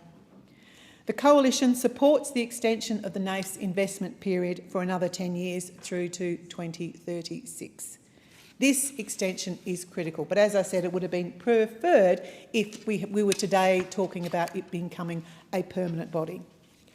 Major infrastructure projects do not operate on short timelines. Ports, rail networks, energy infrastructure and water projects require long-term planning, financing and construction. Extending the NAIF provides certainty to investors, businesses and communities that the Commonwealth remains committed to the development of Northern Australia. As the member for Durack, well, Madam Deputy Speaker, of course I would like to see more projects funded by the NAIF in North West Australia. So although supporting this extension, the Coalition will be focused on ensuring projects deliver genuine public benefit and that regional communities see real outcomes, not just announcements. Investments must prioritise projects that strengthen local economies, create sustainable employment and deliver lasting benefits to regional communities right across the north. Northern Australia holds enormous potential for our nation's future. From critical minerals and energy to agriculture and international trade, the North will play a vital role in our economic prosperity in the decades ahead. Now, I just reflect on travelling around 2012, 2013, when Andrew Robb was the relevant shadow minister, and talking about the development of the North and what we could do there. I think it's fair to say that we still haven't done enough. We still haven't unlocked the economic potential. NAIF is a part of that, and if I can give a message to the people in NAIF, if we can actually make decisions quicker, say no quicker, say yes quicker, I think that would be of enormous potential and enormous help to those projects, because people are left hanging for far too long. So just a little bit of encouragement. If we're going to say no, we should say no quickly, say yes quickly, so we can actually get these projects out of the ground. So we are supporting this bill. Of course we support the NAIF. The Coalition created the NAIF, and we recognise the importance of continuing this investment. For the communities across Durack and the North, NAIF represents an ongoing commitment to the infrastructure that supports jobs, drives investment and strengthens regional Australia. A thriving North equals a prosperous Australia. It always has, it always will be. And for that, we need the Northern Australia Infrastructure Fund, which is why the Coalition created the fund and why we support this bill today. Thank you. I call the member for Leichhardt. Deputy Speaker, I rise today to speak on the Northern Australia Infrastructure Facility Amendment Bill 2026 and the important investment it will unlock in Northern Australia. And I do mean unlock. There are a lot of technical parts to this. The member Morton went over them in great detail. I'm not going to bother. The fact is, if you look at Australia from my perspective, it's upside down. All the population is in the south, but all the best stuff, everything that we need, is in the north. And through history, the way colonisation occurred, the population south, north, not quite as much. The NAIF exists to rectify this, to give the north the opportunity to really, really shine. And we shine pretty brightly anyway. Our mining sector punches above its weight. The critical minerals, which will be so important for the rest of this century and into the future, they're all in the north. Our tourism is the best in the world. We have world-class attractions. We have places you can go and see that are represented only in Australia and only in the north of Australia. It is beautiful. Our people are tough and resilient. We handle natural disasters in our stride. We deal with the humidity and the heat. We are a tough group of people, and our farmers reflect that. They are strong. They bring us the best produce in the country, some of the best beef in the world. American McDonald's uses Australian beef, and they use a lot of it too. Bananas, exotic fruits, avocados. Your hamburgers are better because of what happens in the far north. And Christmas, when you're getting those Gulf prawns, the big tigers, they're from the north as well. Our cultural history, 60,000 years unbroken. When you go to some of the communities that I get to represent, English is the third or fourth language. Children will speak to you first in Wick, and it is beautiful. We are in a position, though, where we can take all of this, add to it, and make the North even stronger, and as a consequence, make Australia stronger. We have potential for renewable energy, massive tidal zones, huge amounts of space, plenty of wind, plenty of water, plenty of sunshine, biofuels. There's so much work being done with sugar, turning sugar into ethanol, turning sugar into jet fuel. Guess what there's a lot of in Leichhardt's, Deputy Speaker? Sugarcane. Everywhere, as far as the eye can see. It's a part of our identity. When I drive home over the Barron River and I look over the Cane and the vistas going back up to the range, it's beautiful. And it screams far north Queensland, and it screams prosperity. It screams opportunity. And all these opportunities in our regions, they're going to help the country grow. But to make the most of any opportunity, to make the most of any potential, we have to invest in it. Because if you don't invest in potential, that potential is wasted. And that's precisely why the NAIF is so important, precisely why it exists, and precisely why it's so important that it needs to be extended. The Northern Australia Infrastructure Facility Fund is worth $7 billion, with the government as the financier providing concessional loans for the development of infrastructure projects right across the north in the Indian Ocean territories. This is an impressive portfolio of investments. In my own seat, social housing, social and affordable housing, 490 places. That's 490 homes. That's not just the jobs. That's not just addressing a housing situation. That's a place where families are going to grow. That's a place where grandparents will meet their grandchildren for the first time. That is a place where Christmas presents will be opened. It is a place where birthdays will be celebrated, where loved ones will be welcomed. And that's what these investments are. They're not just economic, they're also social. Because if we are going to build the economic future of Australia in the north, we're going to need people, and we're going to need places for these people to live. I've inspected that place many times. I'm very excited about what that means for my community. The NAIF will stick around for at least 2036 and safeguarded by 5 yearly reviews. The world is changing. The way that we interact with technology is changing. So it is appropriate that this legislation is built to change with it.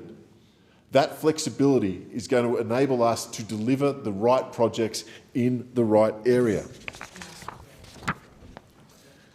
The increase from $2 billion to $7 billion is massive.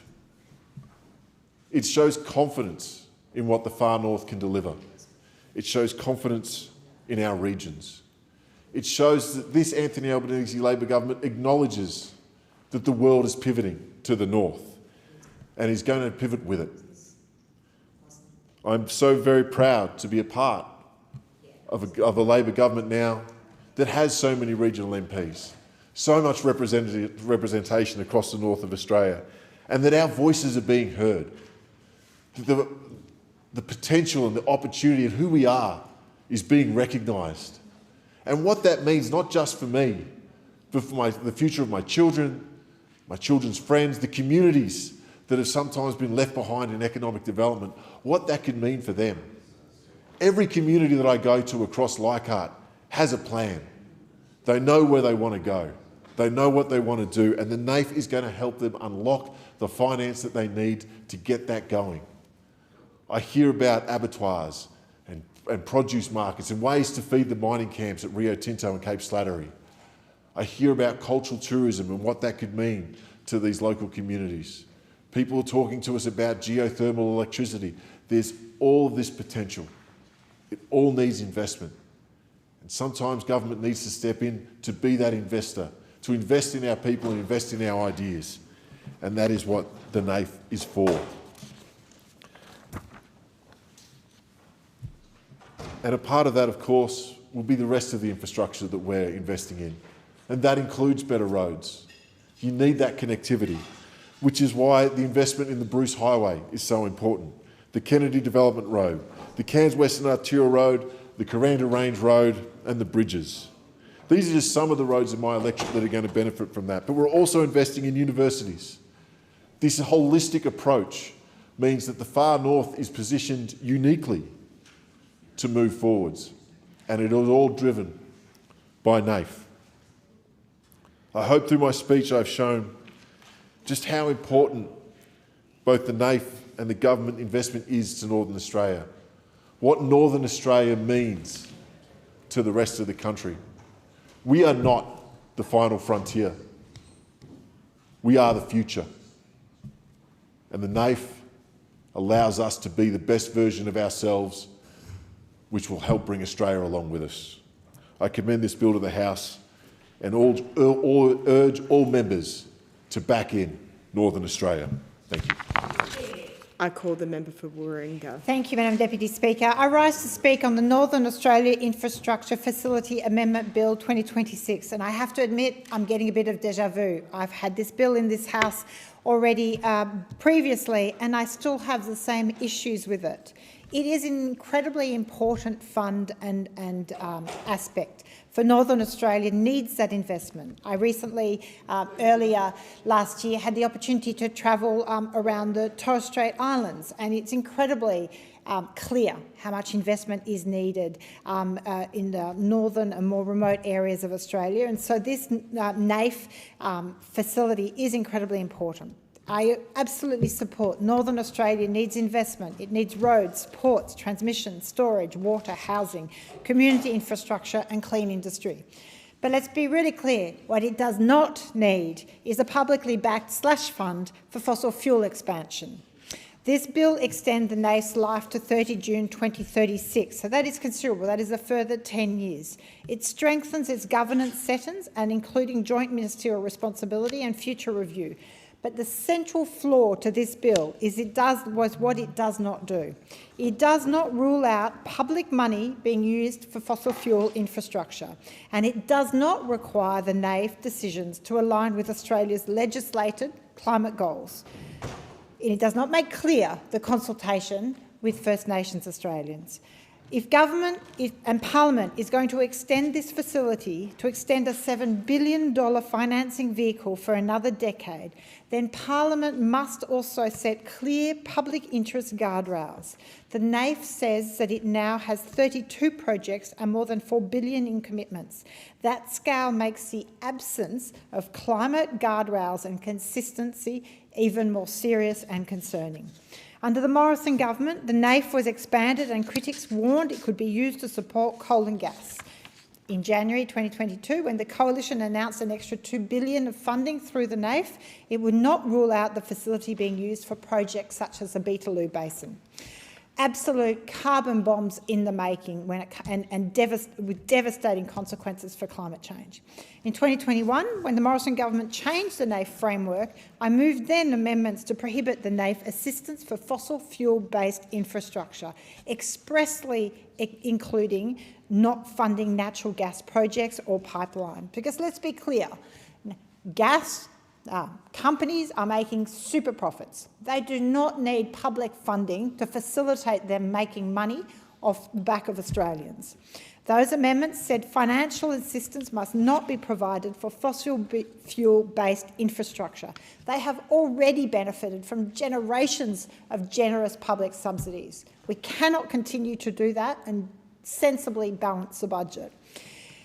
Now, gas was included in that definition, of course, as part of fossil fuels. Taxpayers should not be footing the bill for bad fossil fuel investments, and so I will be moving amendments to prohibit fossil fuel funding through the NAIF. Of course, it was not accepted under the Morrison government, but it's disappointing to see that these same loopholes exist under the Albanese government. In 2023, when the NAIF was expanded from $5 billion to $7 billion, I again warned this Parliament that government investment in resource extraction, particularly fossil fuels, remained a major concern, and I again proposed amendments to stop public money being used to prop up further fossil fuel infrastructure. So the contrast is stark. History seems to be repeating itself. On one side, the government, we extend the NAIF and commit significant amounts of public funds, and we leave the door open for fossil fuel funding. On the other, we have an opportunity to extend the NAIF, and only it is modernised for the decade that we're actually in. Expand it so you're generally helping the northern communities with the infrastructure they need that will help them be resilient, productive, healthy into the future. In a decade where climate risk, net zero transition and the need for genuine partnership with First Nations communities, it is so important that a fund of this scale have the appropriate guardrails. Now, the facts and statistics that put the challenges and opportunities into perspective are stark. The wider issues this bill is trying to address is real. Northern Australia does face chronic infrastructure gaps. Capital is harder to secure. Distance and remoteness increase costs. Communities need long-term funding certainty. There is a real role for public finance to crowd in private investment where markets fail. I absolutely agree and support this loudly. But an effective game plan for Northern Australia development in 2026 cannot look like a replay of 2021 or even previous years. First, back the infrastructure that actually prepares the north of Australia for the future it is facing. This includes transmission, storage, road, port resilience, community infrastructure and clean energy. Second, stop treating gas expansion as if it were nation building. It is not. It is just writing a blank cheque for gas companies to make super profits. Third, require public financing to be consistent with Australia's climate law. This is not anti-development. This is smart and responsible investment into our future. Even the NAIF's own public messaging now talks about helping Northern Australia transition to a renewable energy superpower, yet the legislation still lacks a clear prohibition on fossil fuel funding. That contradiction should be resolved in law, not in marketing copy. Fossil fuel-related projects do continue to be funded under the NAIF from decisions made in the Morrison government, and the Albanese government has done nothing to stop that. The Olive Downs steelmaking coal project, approved in 2021, produces 4.5 million tonnes of steelmaking coal per annum. The Onslow Marine Support Base expansion project, approved in and funded via a 10-year loan from 2017, funding for this project supported vessels operating in the offshore oil and gas industry in Western Australia. The Chichester Solar and Gas Hybrid Project in Western Australia, approved via a loan under the NAIF in 2019 at a total cost of $90 million to be repaid over 22 years. It is clear there are a number of projects still, including fossil fuels and gas in particular, are gaining access to public funding through the NAIF. That is precisely why we need to do something about this. The funding pipeline remains heavily weighted towards resource extraction and associated industrial development. So we need legislative guardrails, and a facility can avoid direct fossil fuel approvals in recent period and still remain structurally open to fossil fuel funding. The issue is both what the NAIF has funded recently and what this bill still allows the NAIF to fund in the future. On gas company profits, I've sought from the Parliamentary Library an analysis of just how much profit there is from the ATO office, and the statistics show that the oil and gas extraction sector report incredibly large profits in the most recent available year. In accordance to that analysis, the sector's total profits or loss moved from are just staggering. And yet, somehow, public funding should be available to help fund infrastructure. It simply is, it's just obscene, really. When we think of what's sensible economic management of the pressures on the budget and every other aspect, we simply, as a basic public policy question, why should public concession finance be available to support an industry generating super profits on a scale that is just breathtaking? If gas proponents say their projects are commercially attractive, then they should be able to finance them on that basis. They should not be requiring to have concessional finance through government funding. If they need tax-backed support to proceed, then Parliament is entitled to ask whether the public is carrying a risk for those projects whose private returns are already substantial. Are we asking the NAIF then to fund projects that will ultimately be stranded assets? It reinforces the case that scarce public capital should be directed to public interest infrastructure, not used to de-risk fossil fuel expansion. So I totally support the bill has a legitimate purpose in extending the NAIF's decision-making window and maintaining an investment vehicle for Northern Australia. There is a case for continuity, and I know the need is dire across so many areas, but there is definitely clear need for guardrails to ensure public funds are not used to further fund fossil fuel expansions. The amendments dealing with funding decisions, bringing this legislation into being consistent with current law around the Climate Change Act and Net Zero by 2050 obligation, prohibiting finance under the NAIF for gas facilities, including pipelines, and mandating consultation of First Nations for funding decisions under the NAIF. Too often we hear of First Nations communities that are going to be impacted by projects that are being sidelined from proper consultation in Northern Australia, and that is just wrong. And I don't understand how the Albanese government can continue with a process that does not embed proper consultation. So left unamended, this bill extends the NAIF without clearly defined the public interest boundaries of that extension. A modern public finance institution should not be technology blind, where the technologies in question carry radically different long-term risks for the communities that they are intending to help. Because let's be very clear, we are on track to at least 2.5 to 2.6 degrees of warming. The consequences for Northern Australia are dire. Those areas will get the more severe impacts. We are talking about heat waves, numbers of days per year where it will be incredibly difficult. We are talking about their vulnerable communities being more vulnerable. We are talking about much higher risks of floods and disasters. And so let's be really clear, is this public funding, concessional funding, supposed to make this problem worse or better? If the NAIF was focused on actually building adaptation and resilience for Northern Australia, I would be here applauding, because that would actually make sense. But if we don't have guardrails to ensure that the NAIF is not used to make the very problem those communities are going to face worse, then this is just bad spending. I call the member for Ford. Thank you, Deputy Speaker. And I rise to support this bill, the Northern Australia Infrastructure Fund Facility Amendment Bill 2026. And in doing so, just to, I guess, just in response to a couple of the things the member for Warringah brought up there, obviously, you know, we understand what you're saying and what the community is asking, but I think the first thing is on Indigenous, on the involvement of Indigenous participation, First Nations participation. I think the point should be made that financing is conditional on communities, on First Nations communities being incorporated into its participation, into procurement and employment opportunities. And as of last year, NAIF financing had supported over 1,385 Indigenous jobs, 1,385 jobs for Indigenous people in Northern Australia, and at least $240 million in Indigenous procurement. So the government is very focused on getting a just and equitable outcome for First Nations people through this legislation. The second thing I'd say is that while this piece of legislation may not deal entirely with the net zero objectives of the government, it forms a part of that.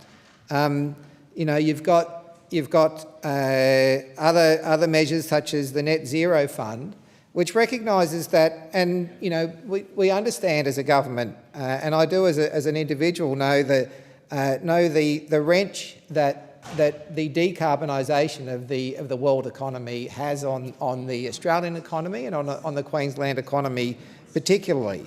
But I think that, you know, the point should be made ultimately that this is not about funding oil and gas projects. This is about funding infrastructure, a lot of which will serve dual purposes.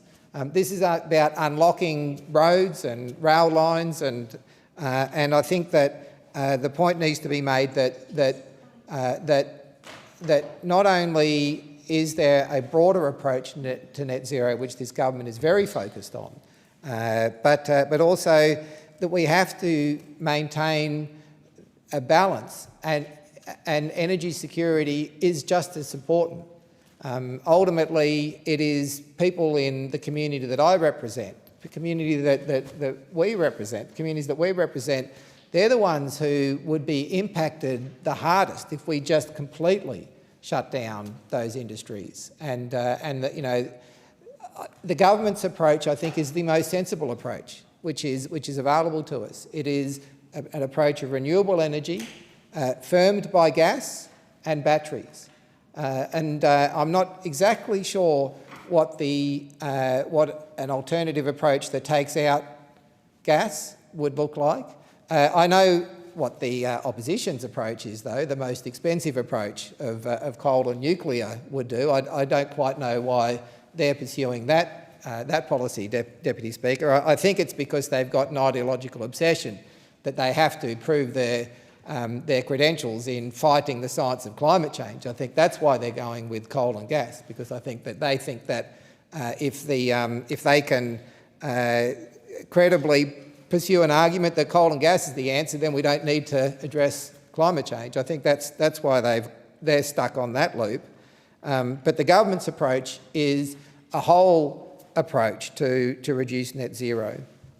And I guess that's why this bill is important to me, both on a personal level and on a political level.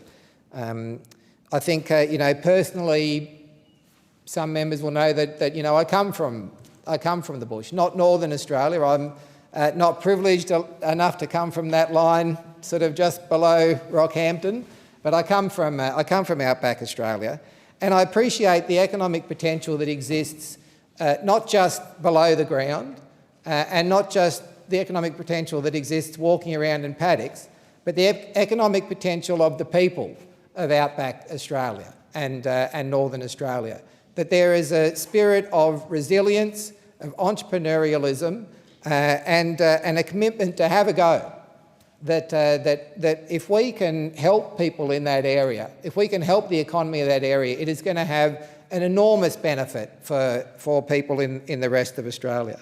And that's the second reason that I'd like to support this bill, because I know, being privileged to represent now and live in a outer metropolitan seat covering the Logan and the Gold Coast, how important those Northern Australian industries are to our local economy. They are really hidden, the importance of that. And in fact, I was looking at some of the statistics the other day, and there's a suburb in Ford called Wolfdean, where 5% of the whole workforce works directly in mining, FIFO workers. I think that Logan and the Northern Gold Coast communities would have to be the biggest mining commuting communities in southeast Queensland, and they're the direct jobs that are arising out of that development in the north of Australia. Let alone the indirect jobs. I mean, I think of the company Hastings Deering, a company which is set up next to the light plane airfield out at Archerfield in Brisbane. It employs thousands of people in southeast Queensland who service the dump trucks and the loaders and you know, that enormous mining material that then goes up to the northern Queensland to work on those mines. And so you've got people that work directly in the mining industry, people that work in the service, that sort of service maintenance type industry. It just, I think, shows that from an employment point of view, supercharging development in the north has an enormous benefit for people in the community that I represent. But of course, it is not just employment. And this gets back to something I was saying earlier. We recognise as a government what a wrench it is for the Australian economy to be now in a decarbonising world economy. I mean, coal in Queensland is still the single biggest export. It provides an enormous amount of money to the government directly through coal royalties. These are the sorts of services that people in our community rely on, provided by government, effectively paid for by coal royalties. And so it is important that something like the Northern Australia Infrastructure Fund not only has an eye to developing for the north, but has an eye to developing and replacing the industries which will be affected by a decarbonising world. And so I think that the approach that the NAIF takes, and I won't be too unkind to the opposition, seeing as they were the ones that set it up, but there was a bit of a joke at the time that the NAIF actually stood for the no actual infrastructure fund. It did get some time to get going, but it's got going now, and I understand the opposition is supportive of it continuing, which is exactly what this legislation does, sees it continuing until 2036. But there is really, I think, that this approach is it is a fantastic way for government to get in behind industry, to give it that push, for a loan that may not get through the bean counters at the Commonwealth Bank or at Macquarie. This is really government stepping in and providing that essential service of finance, because philosophically, I think I love that saying that you run a country like you run a company. And that is, for me, I think sometimes that gets thrown by the libs as if to say we can't run the country because there are two ways to run a company, and I've run a company, I know it. One is you can invest in your plant and your people, or you can delay the maintenance, you can strip out the profits, and you can run it into the ground. And that is exactly what the NAIF does. That is exactly the Labor government's approach to running the country, investing in our plant and in our people. And so this is in fact, even better. This is an investment that actually has a measurable return on its investment. This is money that will keep coming back in, so that the money can be then used again and again to grow the economy even further. This is an investment in the classic sense of the word, that this will actually return dollars back into the government. And so, as I say, this NAIF fund sits within a broader strategy not only of achieving net zero, but a broader strategy of housing. And for example, there's in Queensland, the government has worked with the Queensland government to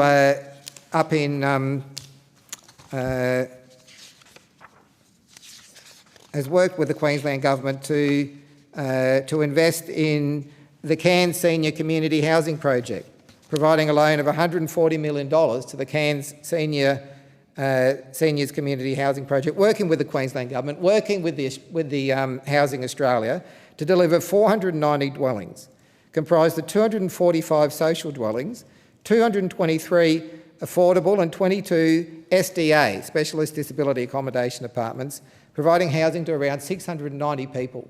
And that's because there's a recognition here that housing is, and it's something in my view, a view that I've long held, housing is the number one thing that a government can do to improve economic capacity and productivity in the community. Post-war Australia, there was a philosophy that if we built public housing, not just for the people who desperately needed it, but for car workers, railway workers, teachers, police officers, then aged care workers, then we keep the cost of living down. That means that we keep rents down, which actually takes pressure off wages because they don't need to be so high. So you can maintain a high standard of living with a low cost of living, and that helps business. And so projects like this are providing that economic infrastructure, and I guess the hint is in the name, the North Australian Infrastructure Fund. Projects like this, the housing project here, is a material example of how the NAIF fits into the government's broader economic strategy.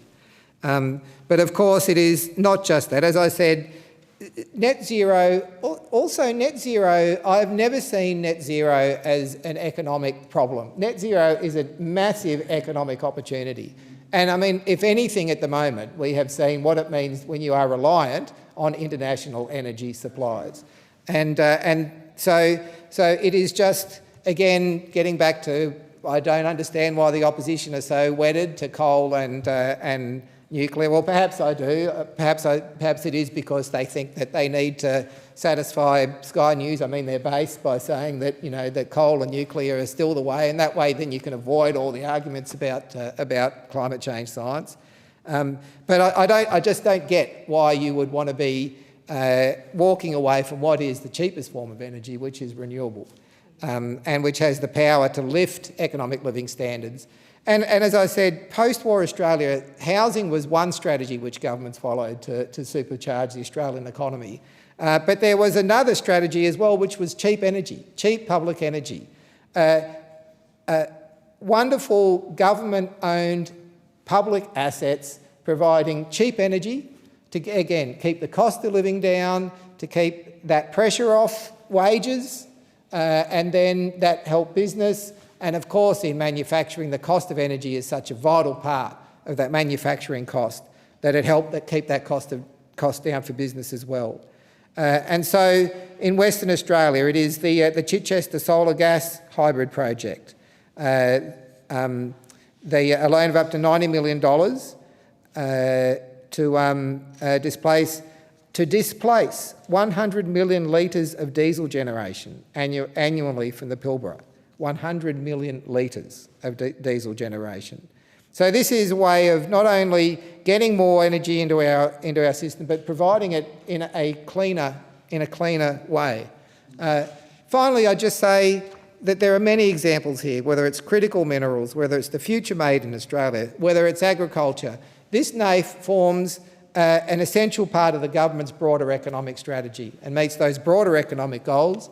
The idea that it continues to 2036, the idea that its accountability measures are strengthened, means I think it's going to give it that longevity that it so desperately needs, and creates the opportunities which are so abundantly clear. And I commend the bill to the House. The member for Ryan.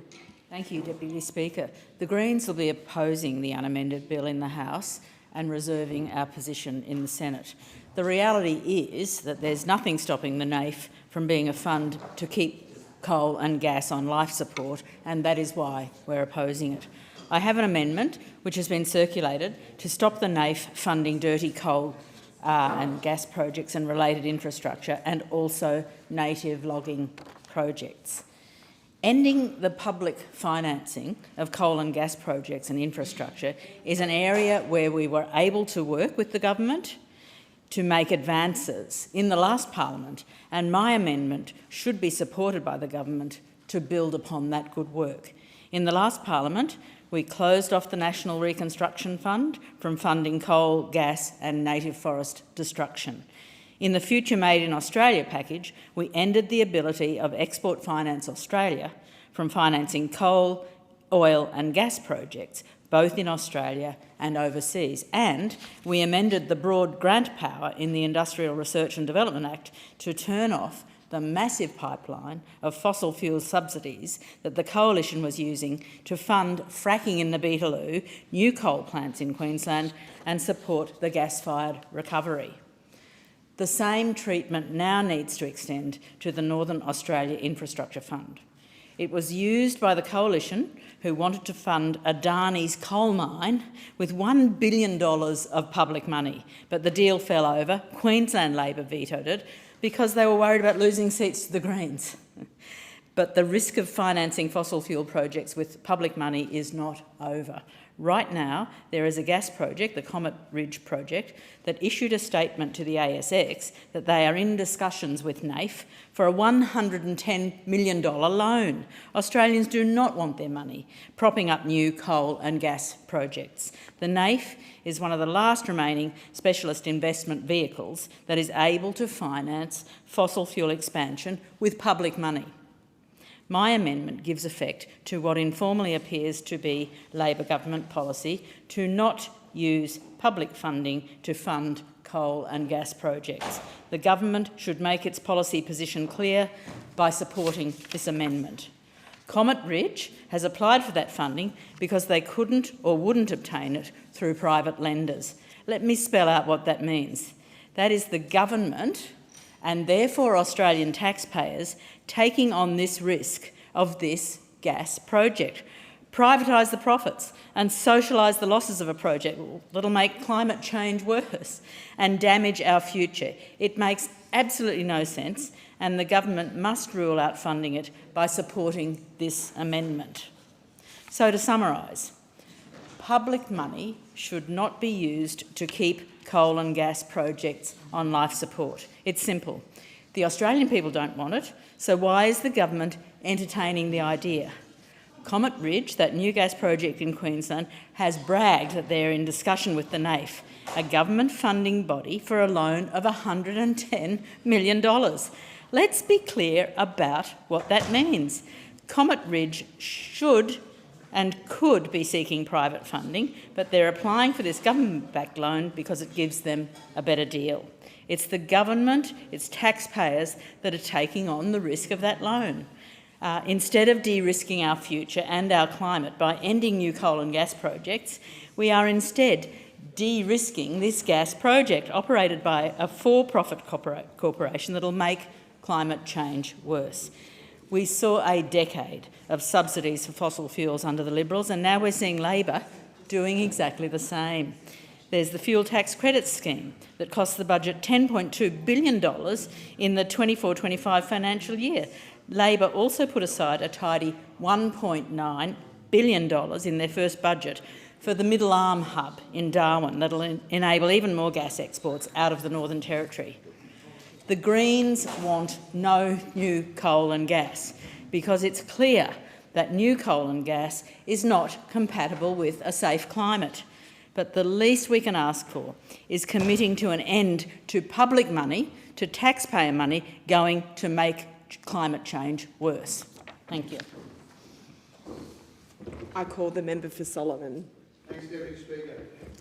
Well, Northern Australia is half of our continent's by landmass and home to some of our most dynamic industries, our fastest growing communities and the First Nations peoples whose stewardship of country spans millennia. And of course, a strong north means a strong Australia, and today I'm proud to speak in support of a bill which will extend the NAIF, the Northern Australia Infrastructure Facility, for a further 10 years.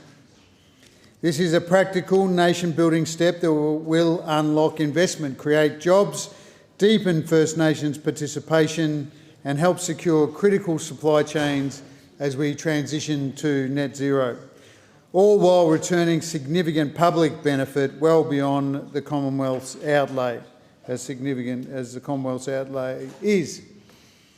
The North Australia Infrastructure Facility is a $7 billion Commonwealth financier that provides concessional finance to infrastructure projects in the NT, where I'm proud to represent Territorians, but also in Northern Queensland and in Northwest WA, as well as the Indian Ocean Territories, finally represented by my mate and colleague, the member for Lingiari in this place.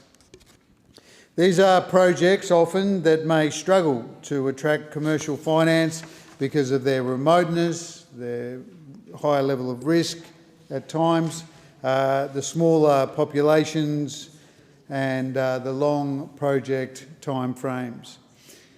So over its life, NAIF has committed already more than $4 billion and as has been said, it had a slow start, but really over $4 billion hitting the ground in 32 project investments, but the forecast public benefits now exceed $33 billion, so a great return on investment from the NAIF so far. But importantly, tens of thousands of jobs also supported in the north. The core rationale for the NAIF and economic development, economic and social development in the north remains unchanged. There is a genuine financing gap in our north which the NAIF supports in terms of filling that gap. Distance, cyclones, like we've got in the Territory at the moment, flooding, sparse populations, high logistic costs mean that commercially bankable projects often stall without a catalytic public financing, and that's where NAIF was designed to fill that gap. And reforms since 2021 have equipped it with more flexible tools to do that job even more effectively. A new investment mandate strengthened the facility's ability to support high-impact projects, expanding eligibility and clarifying how to assess the public benefit. It has also enabled on-lending arrangements to help regional and community scale projects and removed earlier restrictions that limited NAIF's ability to carry appropriate risk when it was necessary to unlock projects of national significance. With this flexibility, NAIF has accelerated its commitments and broadened its portfolio across critical minerals, renewable energy, transport, logistics, water infrastructure, education and social infrastructure. Recent annual reports and quarterly updates show a clear trajectory of delivery. Over $4.3 billion committed across 32 projects, as I mentioned. Forecast public benefit between 33 and 38 billion. Over 18,000 jobs supported across the north. Multiple loans already fully repaid, proving the recyclability of the NAIF model. Hundreds of millions deployed each financial year as projects reach major milestones. The 2023-24 annual report of the NAIF highlighted more than $500 million in approved loans in that year alone, generating billions in projected public benefit. The project pipeline remains strong, including major critical minerals developments, renewable energy hubs and key logistics corridors. This is direct, measurable, place-based progress. And one of the NAIF's most important contributions is its integration of First Nations participation into every project. Every proponent must develop an Indigenous engagement strategy outlining commitments for employment, procurement, training and community benefit. This has delivered real outcomes across the north. More than 1,000 First Nations jobs supported, over 190 Indigenous businesses engaged, tens of millions spent on Indigenous procurement and scholarships, training pathways and mentoring programs linked to NAIF-supported project activity. Case studies demonstrate this impact vividly, from scholarship programs in Townsville to pathways in Western Australia's Midwest region. These are significant long-term workforce and capability investments that strengthen communities and deliver economic inclusion. A renewed 10-year mandate that this bill will allow NAIF to deepen this focus, including expanded pathways for traditional owner organisations to be project proponents or co-investors where this is appropriate. Securing our economic transition and supply chains, I want to go to next, Deputy Speaker. Northern Australia is central to our future and it is the nation's engine room for critical minerals, agriculture, resources and renewable energy opportunities.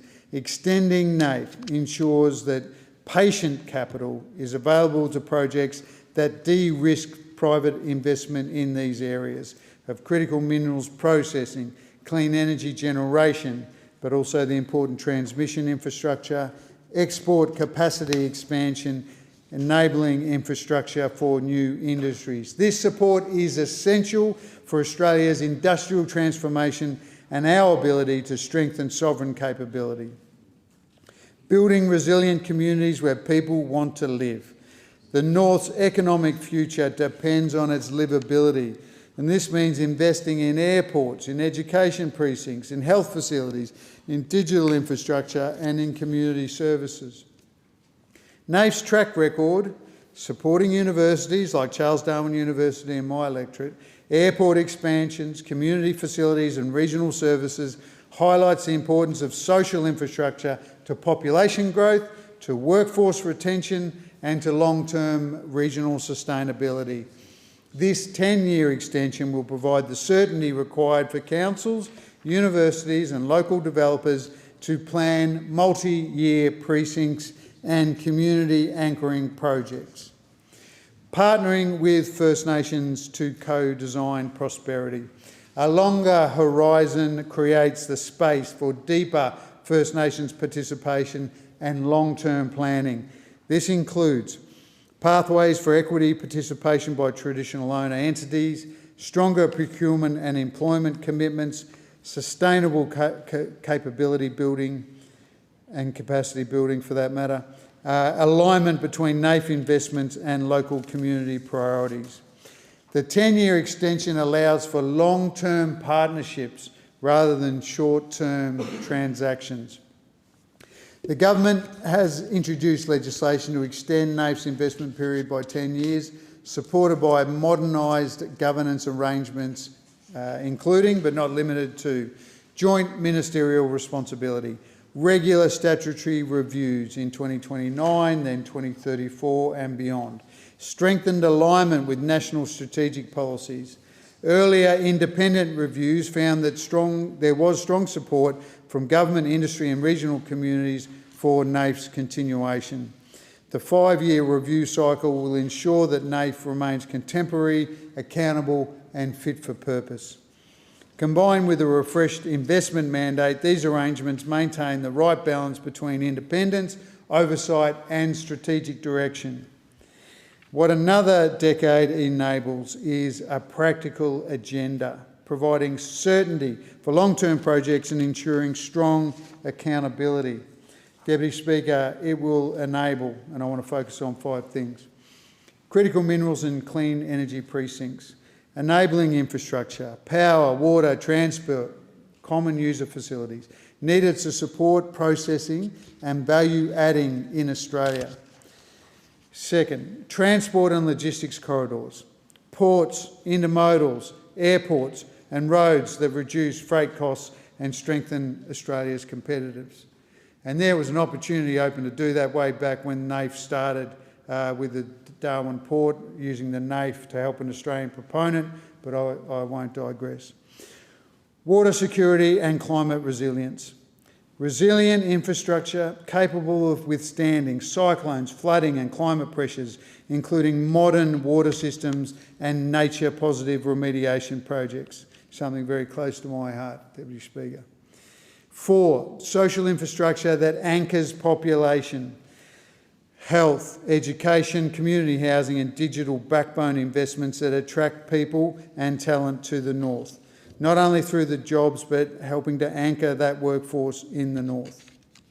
And 5th, greater First Nations enterprise participation, the expansion of Indigenous engagement requirements into long-term capability and ownership opportunities.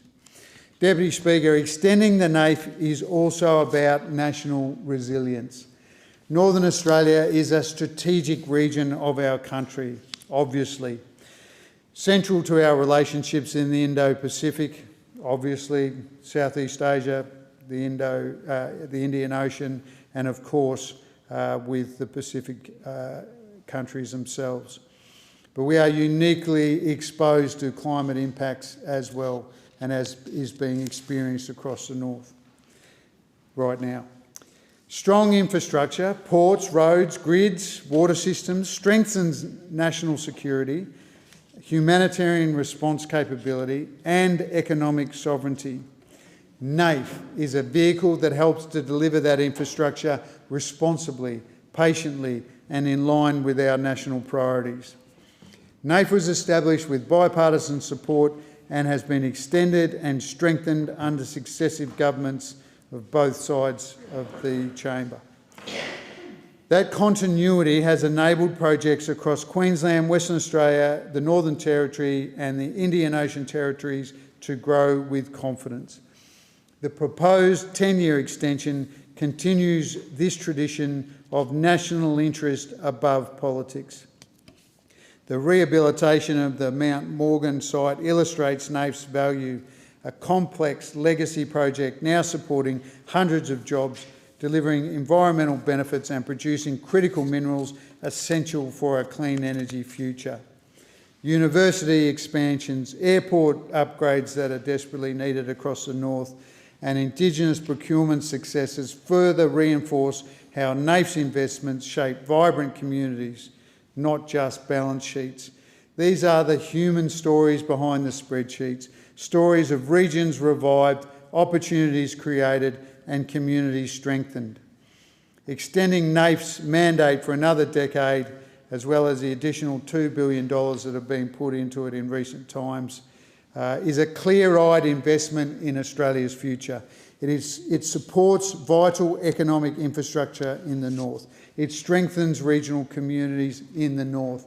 It advances First Nations participation in the north and catalyses private investment and enhances national resilience for our whole country.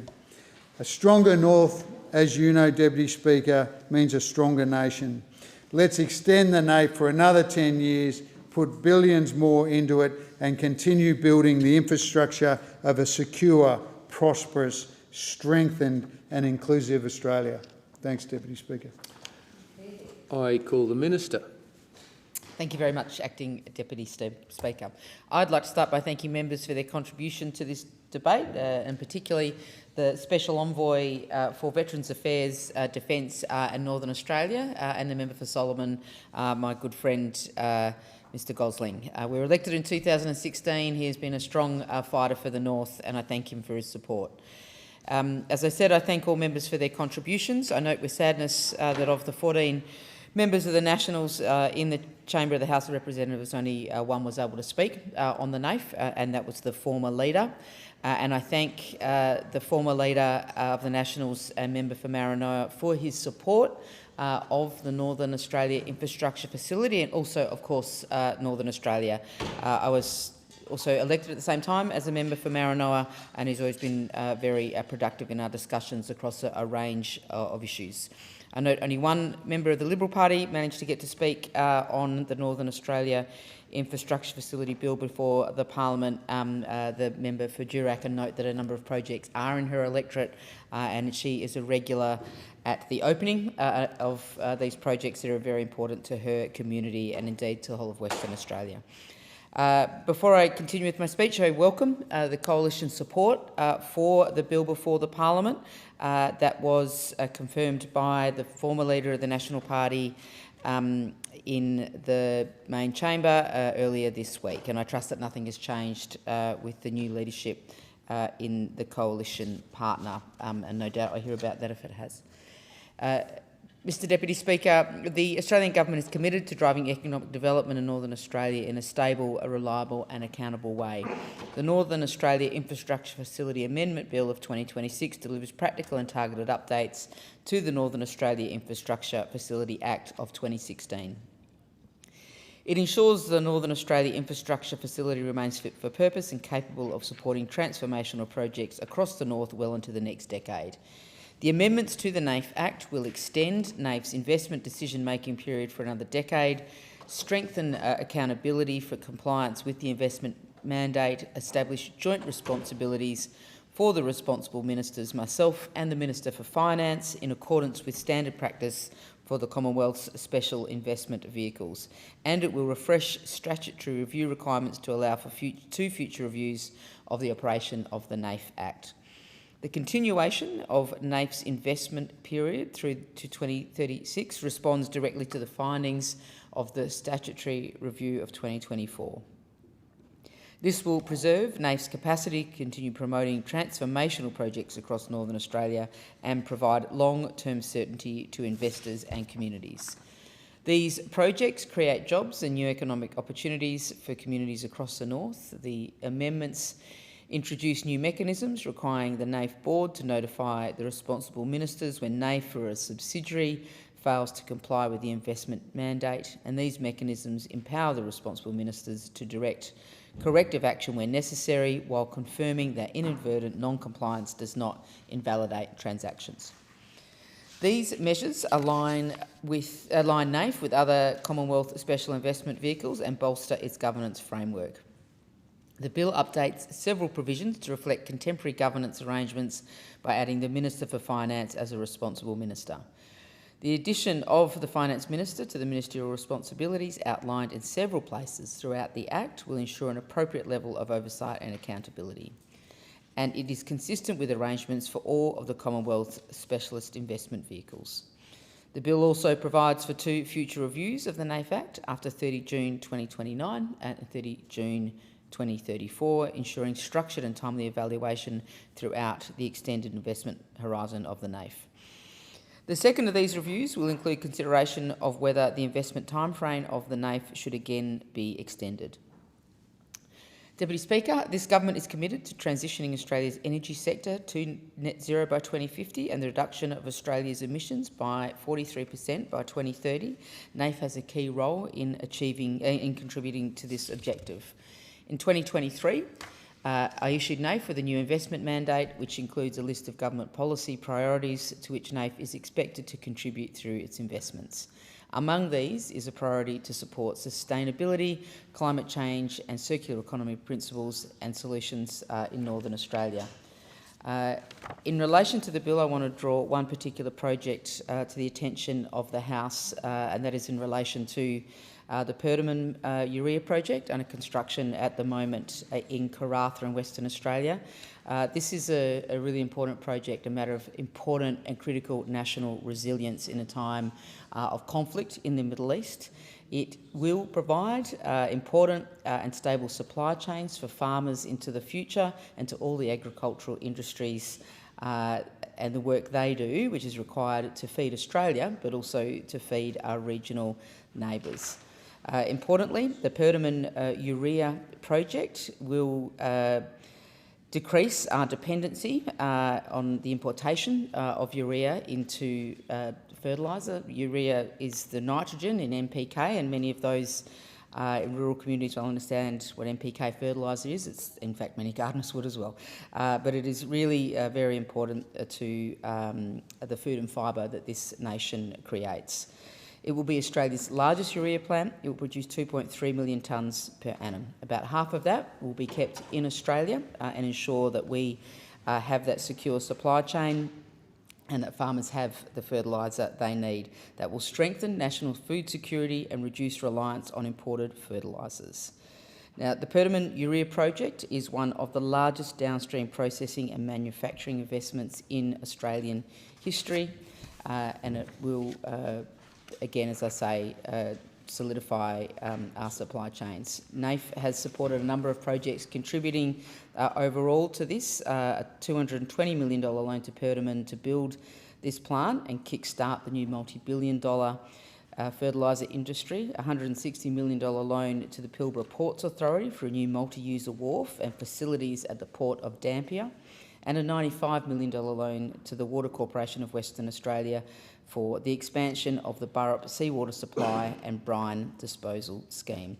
This total $475 federal commitment to the project and supporting infrastructure will see an estimated $8.5 billion in public benefit. It is a remarkable project, and at a time where we are seeing constraints on the export of urea through the Straits of Hormuz in the Persian Gulf, knowing that this project will start production in March of next year, it will be very reassuring for Australian farmers into the future. Deputy Speaker, this bill strengthens the legislative foundation of the Northern Australia Infrastructure Facility. It enhances accountability and provides certainty to investors and project proponents. It ensures NAIF remains a reliable partner in delivering the long-term infrastructure necessary to grow Northern Australia. It is a practical, measured and future-focused package of reforms. It makes sure that a strong North will contribute to a very strong Australia. I thank all members once again for their contributions, and I commend the bill to the House. The question is that the bill be now read a second time, and I will put that question. All those in favour say aye. All those against? I think the ayes have it. The Federation Chamber will now consider the bill in detail. So I call the clerk for the next order of business. Second reading, a bill for an act to amend the Northern Australia Infrastructure Facility Act 2016 and for related purposes. So,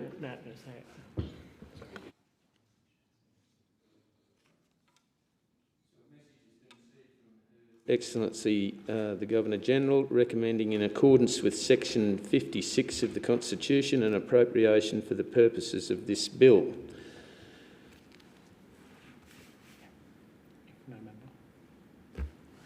I call the member for Ryan.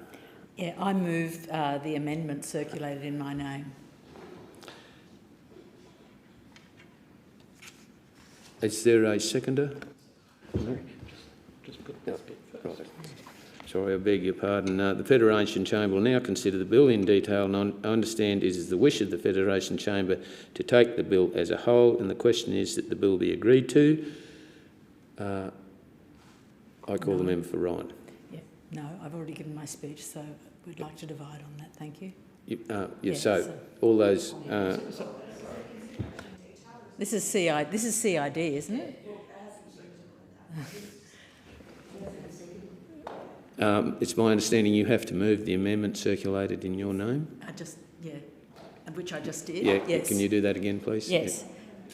Is that the right procedure? There seems to be a bit of debate. Anyway, I move the amendment circulated in my name. Right. And the question is that that amendment be agreed to. Right, yeah. Not here. That's what I've been told. It's a little bit new, but I don't think we need a seconder in the Fed chamber. Is that correct? Yeah, thank you. Thank you.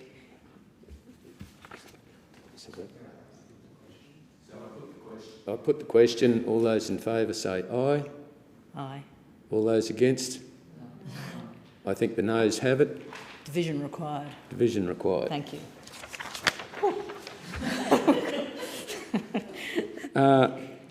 As it is necessary to resolve this question to enable further questions to be considered in relation to this bill in accordance with Standing Order 195, the bill will be returned to the House for further consideration.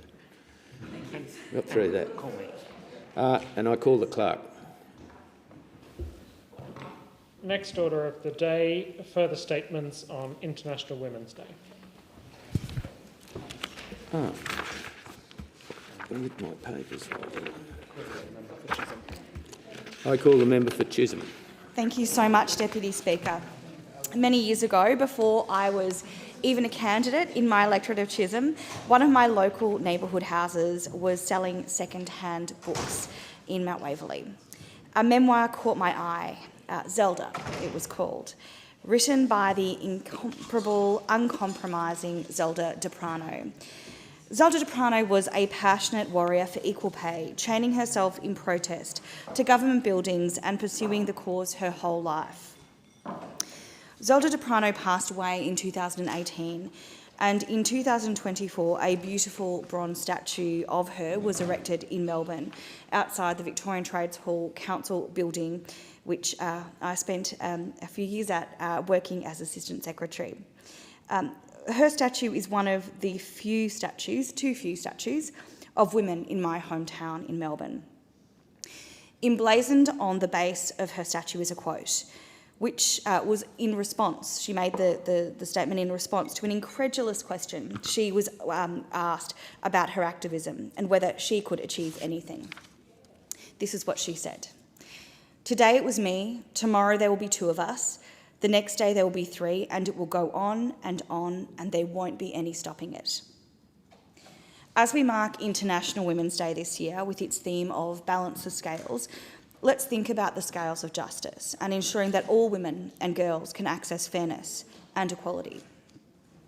Just as Zelda Deprano sought justice for herself and others, we must continue to make sure we never take a backward step and we move forward together to achieve meaningful and sustainable equality. It is worth remembering that when the first iteration of International Women's Day was held in 1909 in New York, it was led by garment workers who were trying to secure better wages, hours, and the right to bargain with their employers. The conditions that garment workers toiled in were unsafe, and it was only 2 years later, in 1911, that one of the greatest industrial disasters in United States history occurred, the Triangle Shirtwaist Factory fire, a brutal event which killed 123 women and 23 men. In Australia, our first International Women's Day was held in 1928, soon after Parliament first sat here in Canberra, and its focus was again on women's rights at work. Equal pay for equal work, 8-hour workdays and better conditions were central themes. Fast forward almost 100 years and there have been considerable achievements made. In 1973, the Whitlam government appointed the first women's advisor to a Prime Minister in the world, and the Sex Discrimination Act passed by the Hawke government in 1984 was a landmark moment for our nation and women's rights more broadly across the world. The gender pay gap right now is at a low of 11.5. It's still too high, but this is good progress when considering that a decade ago it was over 18%. There is clearly still more work to do, though, to ensure real economic equality.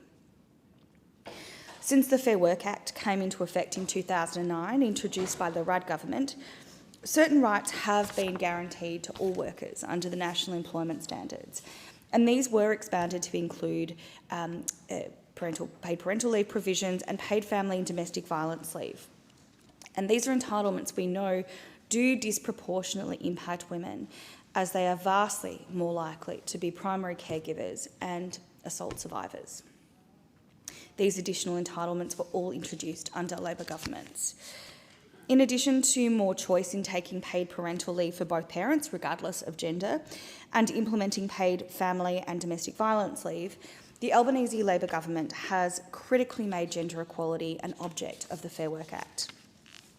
The Albanese government's industrial relations reforms have reflected both the changing nature of work and families and the idea that the gendering of work, of women's work and men's work, has been harmful, both to the wages taken home by Australians and also to the aspirations and opportunities for every person in our country.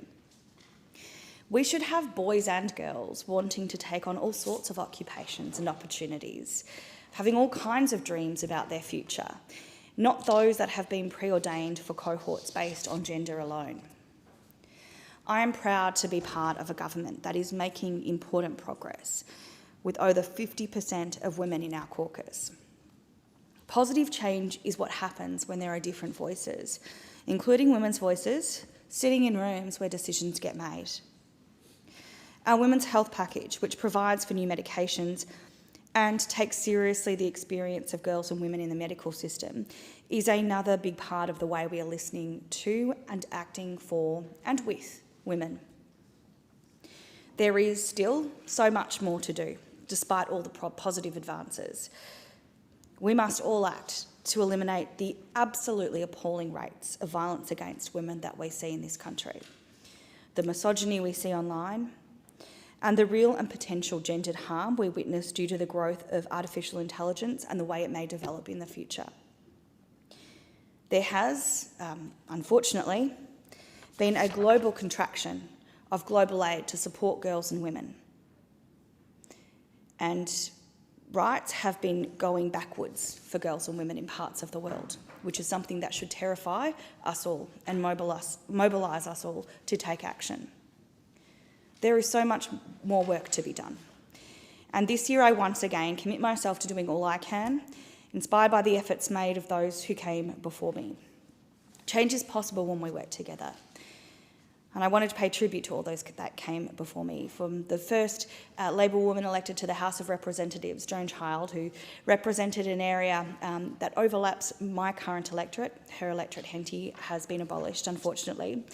And I paid tribute to the suffragists in my own family who went out and knocked on doors to get people to sign the monster petition in Victoria for women to have the right to vote, and who, of course, put their name to that petition themselves.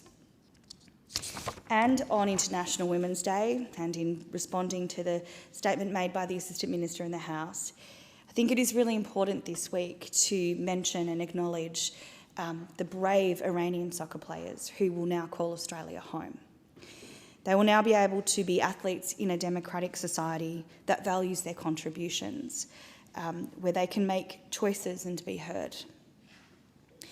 When we look at the world, we see that democracy is something that has become very fragile in recent times.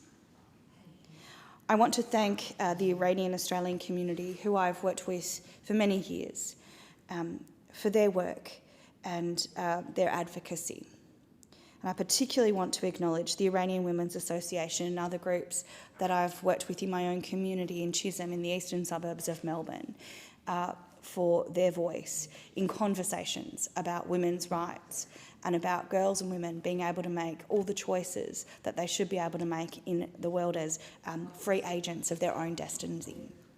So on International Women's Day, let's look back at what's been achieved, but let's also acknowledge the challenges that lay before us and commit ourselves to working together to make sure that we have a more equal society and a better society for all. Thank you, Deputy Speaker. Thank you, and I call the member for Lynn. Thank you, Deputy Speaker. I'll take this opportunity. It wasn't planned. Clearly, I'm not standing in the right position, but here we go anyway. And very proudly stand here as the first woman elected to the seat of Lyne on the mid-north coast of New South Wales, and as only the second woman from the New South Wales Nationals elected to the House of Representatives in over 100 odd years. It's quite an achievement, and in my first speech, I paid tribute to the very first woman elected from New South Wales, Kay Hull, an absolute dynamo. And I had the privilege as a staffer to see Kay in action here in the Parliament, and she was somebody who, frankly, ministers found very difficult to say no to. She perhaps didn't nag on urgent care clinics like I have been doing since I entered the Parliament, but she certainly found a way to get her case across, and obviously she has served until recently as our federal president of the National Party and has done an outstanding job. And I'm incredibly privileged to have seen Kay and many other very strong women enter the Parliament from the Nationals. In my own area, Wendy Machin, former member for Port Macquarie, one of the first female ministers for a coalition government in New South Wales. And Wendy really was a trailblazer and continues to contribute as the chair of the local primary health network. She certainly continues to show a great deal of passion for the area that she represented. And on the weekend, on Saturday, I had the great privilege of attending the Rotary Club of Taree on Manning's International Women's Day event, an event to raise funds for the Dolly Parton Imagination Library, quite an incredible charity that's doing amazing work to support our children thrive.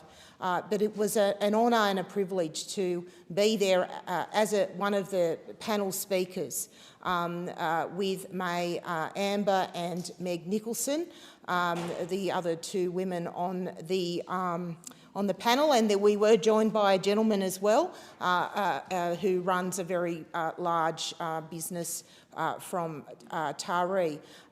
And my state colleague, Tanya Thompson, the member for Mile Lakes, also joined us, and women from across the Manning, including a number of women who were affected by the floods of last year. And I want to take this opportunity because I have to say it was an incredibly emotional luncheon event in celebration of International Women's Day. A lot of tears were shed because for a lot of us, that flood, the trauma of that event lives large in our lives. There are many people, many women who remain out of their homes. It's for some people it's very hard to imagine that 10 months after an event of that significance, you would think you don't see the rubbish on the side of the road anymore, and you can look out across paddocks that were once covered and completely underwater that are green and appear lush and cattle are grazing on them.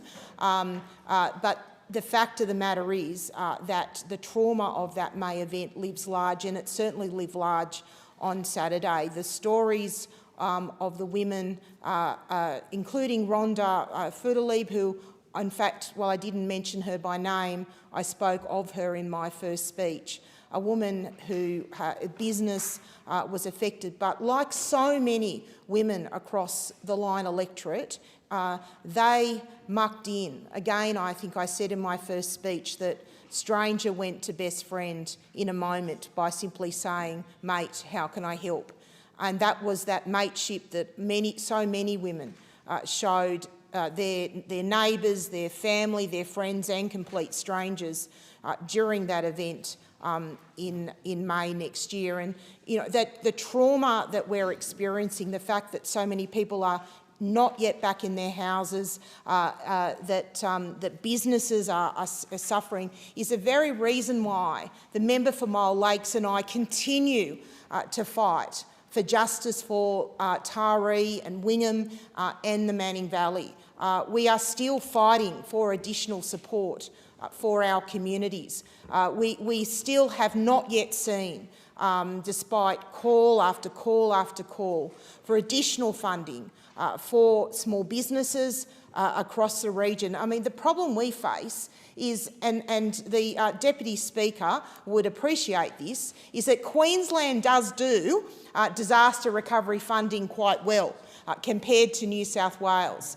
I've seen quite generous support to flood-affected communities in Queensland, and rightly so. Our community is looking for similar levels of support, given this was a 1 in 500-year flood. And so we're still calling for that additional funding for small business. We still need an equivalent program that's been offered to Lismore for house raisings. We still need more support for farmers and oyster growers in the region. And these are the issues that women in Lyne support and continue to call for. They themselves are small business owners. It's wonderful. And I know this parliament celebrates women who are entrepreneurs and innovators wherever they are in this country. And I'm very privileged, like all members, to be able to get up here and represent these incredible women. But many of these women remain devastated by this flood event and equally need this additional support to get back on their feet, as do, a number of people that are still not back in their homes, and some continue to struggle to find a residence to call home. I was lucky during the flood event myself that I had my own bed to go back to, and yet so many didn't, and it's still a very painful and traumatic experience. So I want to, in this short period of time, unplanned as it is, to simply say that it was an incredible honour and privilege to participate in this event on Saturday, to share with so many incredible women the stories of survival, the stories of courage, of tenacity that women showed during that flood event and continue to show today. I congratulate Rhonda, I congratulate the Rotary Club of Taree on Manning. As a Rotarian myself, very proud to always participate in Rotary events, and clearly Rotary too has a big focus on domestic violence, and I've participated in a number of rallies through my own Rotary Club focusing on domestic violence and how we can better support women and men in our communities through very difficult and traumatic experiences. So again, I want to send a shout out to all of the women in the Lyne electorate. I'm so incredibly proud of all of you, what you get up and do every day, and I hope that I can continue to do my very best as the first female member for Lyne to represent you with all my heart and all my passion. Thank you. I call the member for Newcastle. And thank you, Deputy Speaker. It's with great pleasure that I stand to rise in the House today to mark International Women's Day 2026. and to celebrate the women of Newcastle in particular, but also the Hunter and our nation who continue to organise, to lead, to care, create, advocate and fight for an equal Australia. International Women's Day is always a moment to reflect on how far women have come, but also, to be honest, about how far we still have to go. And progress does not happen by accident. It's a lot of careful design in making incremental change towards equality in Australia. Progress happens because women organise for it, and it happens because unions fight for it, and it happens because communities demand it, and it happens because governments might choose to act. And that's why I am so proud to be part of an Albanese Labor government that has made gender equality a central feature of all our thinking. It's not just a matter of policy, as important as that is. It's a priority and a fundamental principle for every one of us in the Australian Labor Party. I need just point to the very long journey that was establishing affirmative action within the Australian Labor Party, a journey that I've been part of for more than 30 years. And now I get to stand in front of, off the back of all that hard work for 3 decades where women stood up in our party rooms and demanded equality, demanded an equal seat at the table. And so I sit with my sisters, my Labor sisters here, and indeed a sister from the National Party, the seat of Lyons, but you know, the member for Melbourne and the member for Cunningham, we're all beneficiaries of that hard work that was done in the Australian Labor Party and the wider Labor movement. And it is today, you know, we sit in Australia's first ever majority female government, Australia's first ever majority cabinet, female cabinet. And I do want to stress that, you know, when I have a lot of young women that come and talk to me about entering politics and actively encouraging them to do so, but I really emphasise the point, some things you've got to be in it for the long haul. There are no quick fixes for a lot of those structural inequalities that continue to exist in Australia. And I think if anything is to be learnt from the 30-year journey of the Australian Labor Party, and I say this with kindness and sincerity to the national member sitting opposite me, you know, there are really important lessons to be learnt about how you generate an environment within your party rooms and the party structures to ensure that women are equal partners. And it's a hard road, I don't underestimate it, and I know that it's something that occupies the minds of all women in Parliament, and wherever we can lend support to ensure that there's more women getting a seat at the tables in whatever party room they stand in, that's a good thing. Over the last term, Labor delivered on a lot of reforms that are making a huge difference now to women's lives, and that's the hard policy work that we did to come to government, talking with Australian women in the regions across Australia, making sure that we were crafting policy that spoke to the lives of Australian women. So we've strengthened workplace rights, we've delivered on the 10 days paid family and domestic violence leave. It's a matter that is a huge issue in all of our electorates. So this is not, you know, this is not something that is peculiar to Labor women's interests here, but we know that it's family and domestic violence is a scourge, and it occurs throughout our communities in every economic band within our communities and all geographical locations. So having a policy focus that strengthens those workplace rights, delivers on the 10-day paid family and domestic violence leave, expands paid parental leave, improving job security and wages, increasing transparency around the gender pay gaps and putting women's economic equality back where it belongs at the centre of national policy. That's been the focus of our term of government.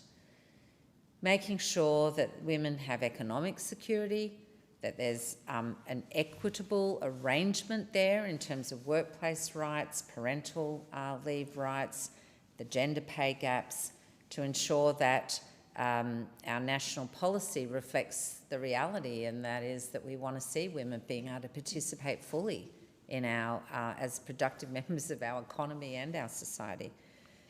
And in this term, that work will continue. We're building on those strong foundations from the last term with further expansion on paid parental leave, including paying superannuation for the first time ever on government-paid parental leave.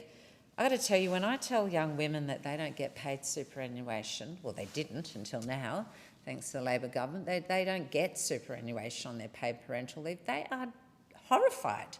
They had no idea of this inequity that exists.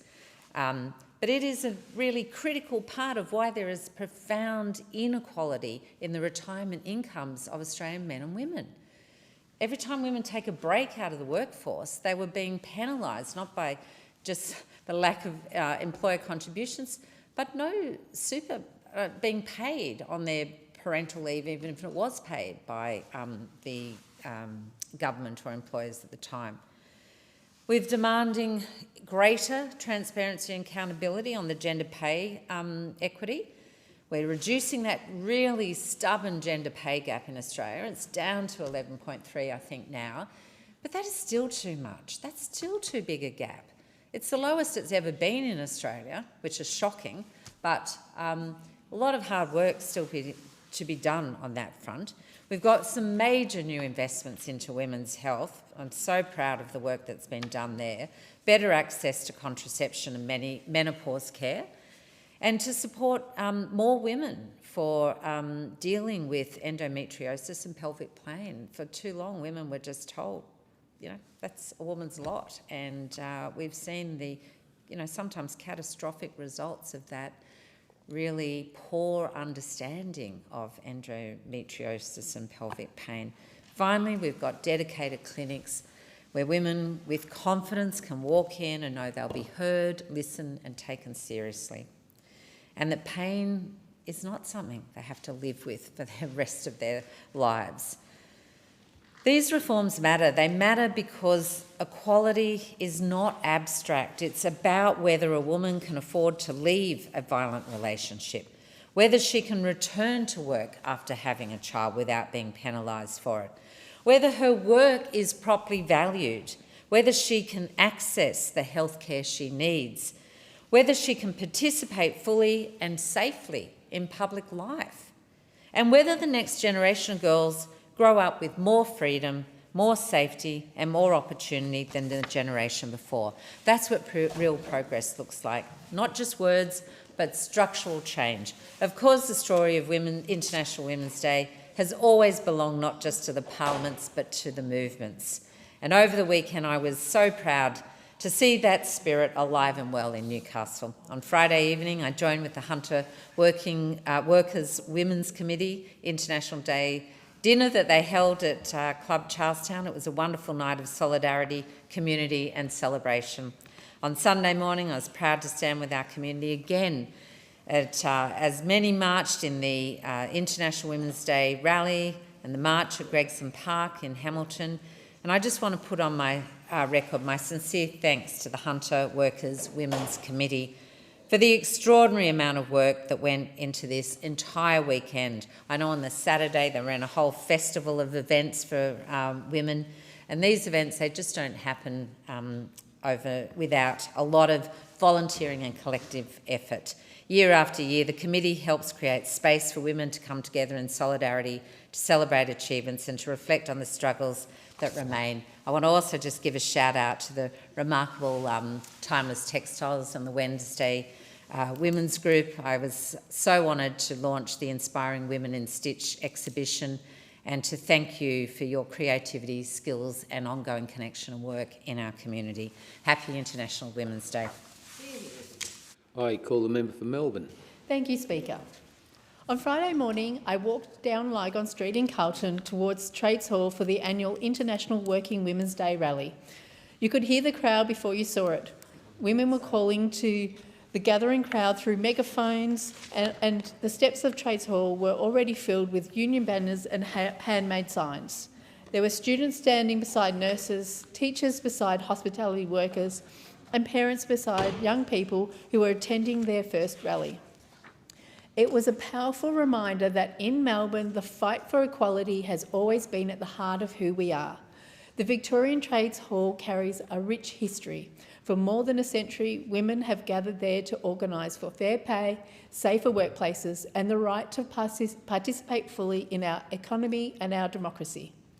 Standing there on Friday morning, you could feel the long stretch of history surrounding you as the next generation of women take up the fight. International Women's Day always invites us to reflect on how far we have come. This year, the Status of Women report card gives us some real reasons for feeling encouraged. Australia is now ranked 13th in the world for gender equality. Just 4 years ago, we were ranked 43rd. Our national gender pay gap has fallen to 11.5%, the lowest ever on record. Those improvements didn't happen by accident. They reflect decades of work by women in unions, community organisations and parliamentarians who pushed for change. But the report card also reminds us that progress doesn't mean the work is finished. Across my electorate of Melbourne, our communities run on the work of women, but too often the systems around them struggle to reflect the realities of their lives. That was reinforced to me when I met with Carolyn and Will from the Victorian Trades Hall Council. They came to my office to talk about the union movement called It's for Everybody. We spoke for a long time about the stories they were hearing from workers across Victoria, how women undergoing IVF had quietly used up their annual leave because they had no other options, about workers returning to their jobs just days after miscarriage because they felt they had no choice. They also described people who had hidden medical appointments from their employers because they were worried it might affect their job security or career progression. Listening to those stories made something very clear. Our workplaces have changed in many ways, but many of our leave systems were designed for a different time. They assume a worker who never needs reproductive health care, never needs flexibility, and never experiences the interruptions that real life can bring. That's why the It's for Everybody campaign is calling for 10 days of paid reproductive health leave. The idea behind it is simple. When someone needs treatment for endometriosis, fertility care, pregnancy loss, that is healthcare. And healthcare should never cost someone their job. This is the same principle guiding the actions of this Labor government. We believe that women shouldn't face barriers to getting the care they need. That is why we are expanding access to cheaper medicines through the Pharmaceutical Benefit Scheme, helping to reduce the treatments that many women rely on. Across the country, we are establishing endometriosis and pelvic pain clinics so women can receive earlier diagnosis and proper treatment. For decades, many women living with chronic pain were told their symptoms were normal, exaggerated, or simply something they had to live with. Too many were dismissed or left waiting years for answers. That culture is changing because women spoke up, shared their experiences and demanded that the system listen. This government has also acted to protect dignity for families at some of the most difficult moments in life. Last year I spoke in support of Baby Priya's bill. Before that change, some parents who experienced the heartbreak of a stillbirth or the loss of a new child could also lose their employer-funded paid parental leave. That meant families facing unimaginable grief could also lose the support they had been promised. The federal Labor government changed that because equality is not only about opportunity when things are going well, it's also about dignity, compassion and fairness when life becomes incredibly hard. Of course, health and economic security are only part of the story. Safety must always come first. Across Australia, a woman is killed by a current or former partner on average every 8 days. That number can sound like a statistic, but every one of those 8 days is a life, a daughter, a friend, a mother, who should still be here. That reality is why Albanese government has committed more than $4 billion nationally to end gender-based violence in one generation. That funding is strengthening frontline services, expanding crisis accommodation, and supporting prevention programs that work with communities before violence occurs. In recognition that leaving violence is rarely a single moment, it requires housing, financial security, and a support system that walks beside the woman every step of the way. At the same time, the report warns us about new challenges. Abuse through the use of technology is becoming more common, with tracking apps and digital monitoring tools used by predators to control partners. It is a reminder that the fight for equality evolves with the world around us. Before becoming a parliamentarian, I spent many years working across businesses and community organisations in Melbourne. During that time, I was often one of the only women in leadership positions. Around International Women's Day each year, I would often receive the same requests. Could you come and speak at our International Women's Day event and talk about being a woman in leadership? I would often talk about the first time I heard about subconscious bias. It was like a light bulb moment. It wasn't something that I could really put my finger on, but once I heard that, I knew what was happening to me, because those conversations stayed with me because the same question kept coming up. How do we make workplaces fairer? How do we support more women to move into leadership? For me, those questions led me to join Emily's List. Through that network, I found a community of women who believe something powerful. If we want to see more women in leadership, we want to support each other to get there. Because equality does not grow out of patience. It grows when women back each other, when communities organise, and when systems are built to give everyone a fair chance. International Women's Day reminds us that the progress we see today was built by generations before us. From the suffragette movement led by Vida Goldstein here in Melbourne, to the union women who organised through Trades Hall, to the hundreds of people and rallied at the same great building on Friday. Each generation builds on the work of the last. Today, Australia is making real progress. Our global ranking on gender equality is rising, the gender pay gap is at its lowest level ever recorded, and we are investing in policies that strengthen women's health, safety and economic security. But equality is not a destination we arrive at. It is a commitment we renew again and again, because the measure of a society is not simply how it distributes power, it is how it protects dignity, supports families and ensures that every woman and girl can live safely, work fairly and build the life she chooses. That is the work ahead of us, and it is the work this government will continue to do. Thank you. It being 4 p.m, the Federation Chamber will suspend until, it being 1:30 I should say, the Federation Chamber will suspend until 4 p.m. today.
Thank you.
Are there any statements on International Women's Day? I call the member for Kooyong. Thank you, Deputy Speaker. International Women's Day was last Sunday, the 8th of March. It's a wonderful celebration of the contributions of women across Australia and the world. As much as it is a celebration, though, International Women's Day is also a reminder that equality is something that we need to defend, protect and advance every day of the year. And that means confronting the inequalities that still exist within our own laws. In 2026, our nation still lacks equality in our discrimination protections. A notable example of this is Section 38 of the Sex Discrimination Act 1984, which provides carve-outs that allow religious education institutions to discriminate against staff and students on certain basis and certain characteristics. These include somebody's sex, their sexual orientation, gender identity, marital or relationship status, or pregnancy. In effect, this provision enables faith-based and religious education institutions to fire or to refuse to hire staff, as well as to suspend, expel, refuse to enrol or disadvantage students simply because they are gay, they are trans, they are pregnant, divorced or unmarried. Section 38 enables them to discriminate with impunity. In Australia's recent history, there are documented cases of teachers who've been dismissed, refused employment or pressured to resign for being gay, for marrying a divorcee, or for becoming pregnant out of wedlock, or even for becoming pregnant with the assistance of IVF. There are cases where students have been forced out of schools or denied leadership positions based on their sexuality. And there are cases of parents who've been denied enrolment of their children because they're trans, or because the parents are in a safe-sex relationship. All of these instances are and remain lawful under Section 38 of the Sex Discrimination Act. Deputy Speaker, a version of these exemptions dates back to 1984, when Australia's Sex Discrimination Act was first introduced. It's been said that the exemptions which emerged at that time in response to strong representations from private schools seeking the right to refuse to employ teachers in de facto relationships or women who became unmarried mothers. At the time, Labor stalwart, the Senator, the Honourable Susan Ryan, no relative, was Minister for assisting the Prime Minister for the status of women. And at that time, in 1984, she considered that the proposed exemption was not consistent with the objectives of the Sex Discrimination Act. She proposed that the exemption be subjected to a 2-year sunsetting provision, and that, in the meantime, an inquiry into the provision be conducted by the Commission. Ultimately, however, that exemption was passed without any time limit being attached. Subsequent inquiries, including by the Sex Discrimination Commissioner in 1992 and the Australian Law Reform Commission in 1994, both recommended repeal of Section 38. It's hard to comprehend that we recognised back then what we seem unable to recognise now. The Australia that passed those carve-outs, that allowed that discrimination in 1984, is not the Australia that we live in today. In the more than 50 years since, Australia has elected an unmarried female Prime Minister. It has legislated to legalise same-sex marriage and has become more open and more inclusive of the many diverse groups within our community, including the LGBTQIA+ community.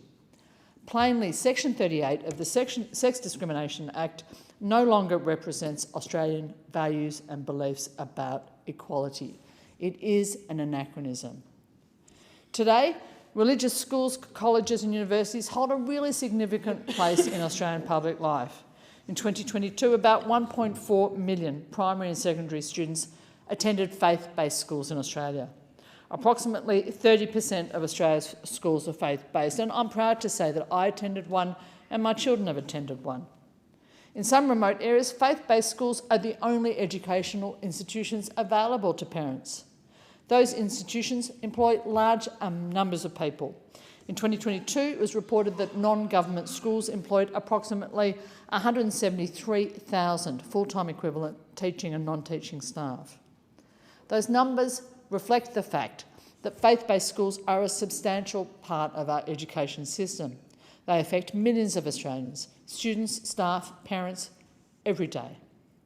And it's for those reasons that the Labor government and the Prime Minister himself have been on record for years recommending their support for the removal of Section 38.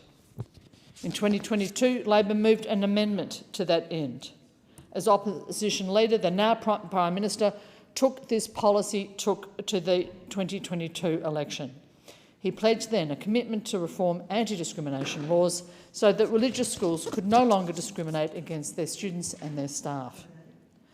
Once the Prime Minister was elected, his government commissioned the Australian Law Reform Commission to conduct an inquiry into Australia's anti-discrimination protections for LGBTQIA+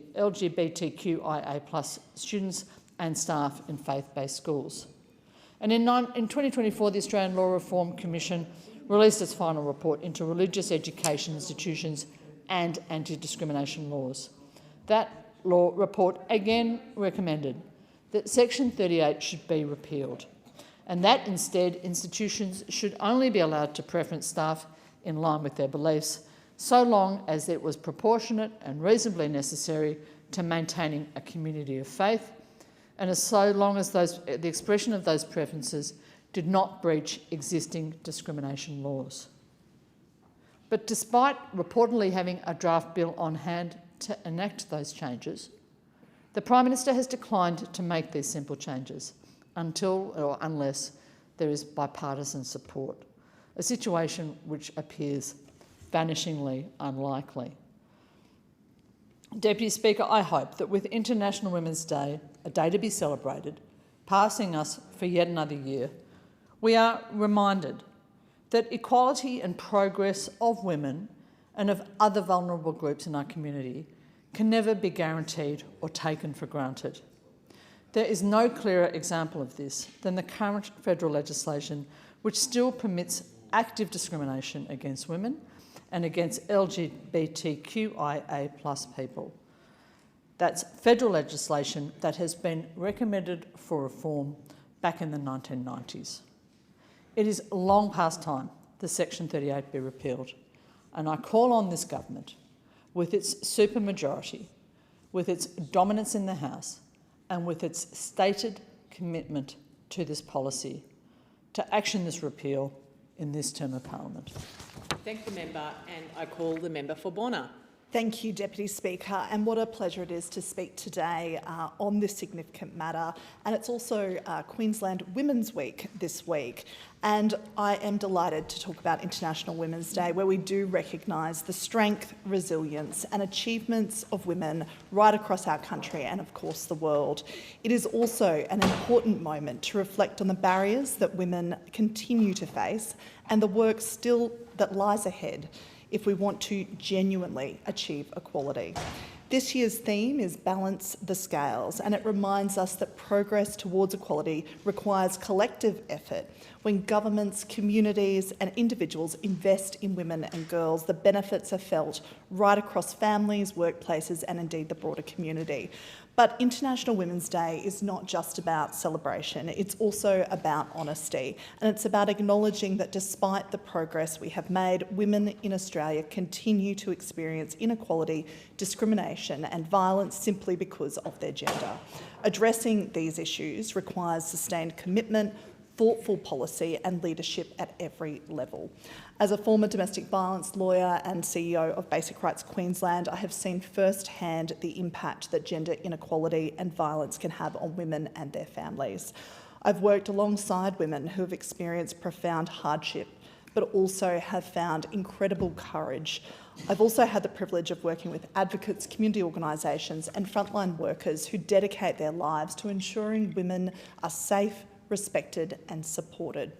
As the member for Bonner, I am proud of the Albanese Labor government, a government that has placed gender equality and women's safety at the centre of its agenda. Deputy Speaker, last week the Status of Women report card was released. This report provides an important annual assessment of the wellbeing of women in Australia. It examines the social, economic and safety outcomes experienced by women and evaluates how government policies and social attitudes are shaping progress towards equality. Importantly, the report provides insight not only into the progress that has been made, but also the areas where challenges still remain. There are some encouraging signs of progress. The report shows that the national gender pay gap continues to narrow and now sits at 11.5%. While there is still work to be done, this represents a meaningful step forward and reflects the impact of policies designed to improve women's economic security. We are also seeing positive changes in caring roles within families. The report card highlights that more fathers are taking on primary caring responsibilities, and in medium and large private sector employers, men now account for 20% of primary carer parental leave recipients, while 33% of recipients of government-funded paid parental leave are fathers or partners, and that shift matters. Greater participation by men in caring roles supports gender equality at home and helps ensure women can pursue opportunities in education and, of course, the workforce. The report also highlights progress in representation of Aboriginal and Torres Strait Islander women in high-skilled professional roles. More First Nations women are entering careers in fields such as health, education, environmental science and policy. These achievements reflect the strength and leadership of First Nations women and the importance of ensuring opportunities are accessible across all sectors, and certainly that they have a genuine seat at the tables where decisions are being made.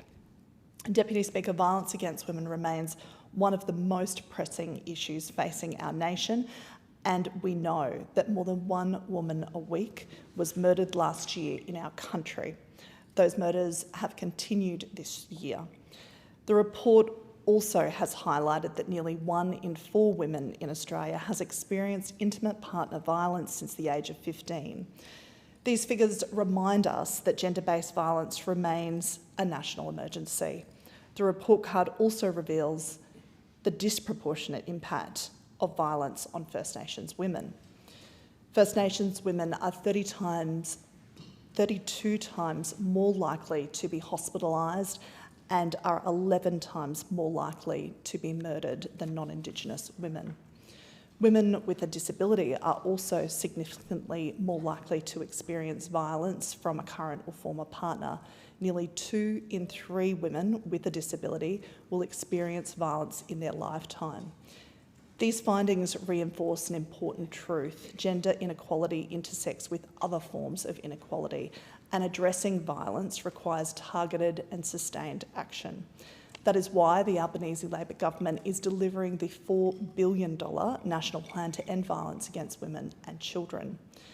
This plan represents the most comprehensive national strategy ever undertaken to address gender-based violence.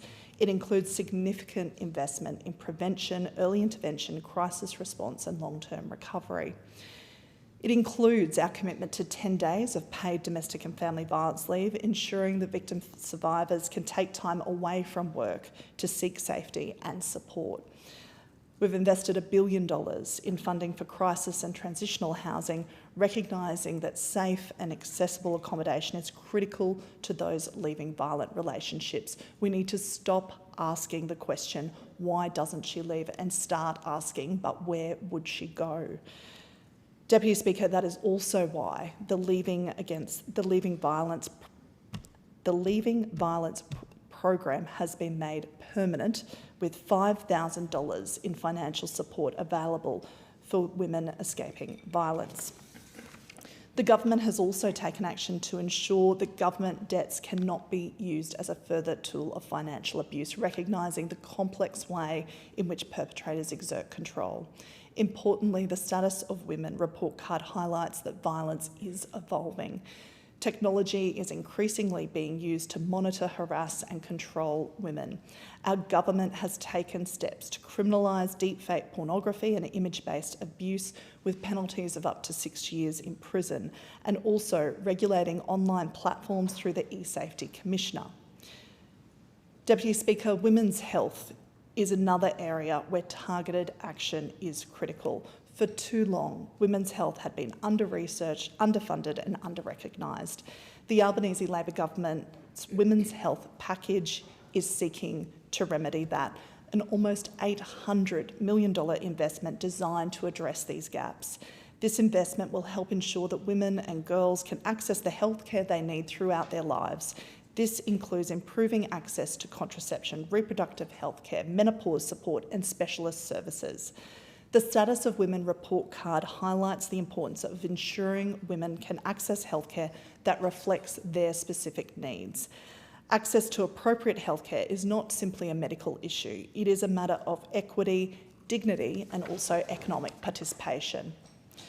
Deputy Speaker, gender equality cannot be achieved without economic equality. The Status of Women report card also highlights that workforce segregation remains a persistent challenge, with 4 in 5 Australians working in occupations dominated by either men or women. This segregation contributes directly to the gender pay gap and limits opportunities for women across many industries. That is why the Albanese Labor government is taking practical steps to support women's economic security. That includes pay increases for workers in feminised industries such as aged care, early childhood, education and healthcare.